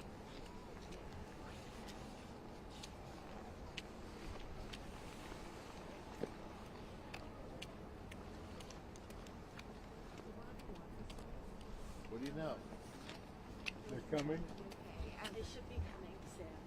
Yay. I was to send an email if you have time to take a look about the stocks here for your search takeover. Okay. Yeah. So whenever you get the chance, just tab everyone. You say you think somebody's coming out? Yeah. They might come out soon. We'll see. Might. Unless they, Should. you know, We're hearing we words don't, like should, it might, we don't have 100% confirmation. maybe, supposedly. Supposedly. Perhaps. Word on the street. Hi, Morgan, how are you? Trying to stay warm. You're done on Friday, right? Start, Friday starts. You know? Is it good though? Like, Yeah, everybody here gets you have to, I wasn't. I didn't even think about it. No, just David was like, I didn't realize. "Hey, make sure don't forget about the cup." And I was like, "Okay, I cut off, huh?" He's like, "People are really liking it." Exactly. I almost texted you that, and I was scared. I was gonna be like mansplaining. I was like, by the way, we're gonna like sit around. So I'm gonna bring a stool. Oh no, but if you've seen you could totally bring me and been like, your stool's inside, do you want it? And I'm like, yes. I didn't know it was one of our colleagues. Yeah, I heard there might be singing. I know you're new to this. I got that kind of recently. I like really used to know. It's like someone said that to you. Yeah. So yeah. that's popular. Yeah, they got our staging a photo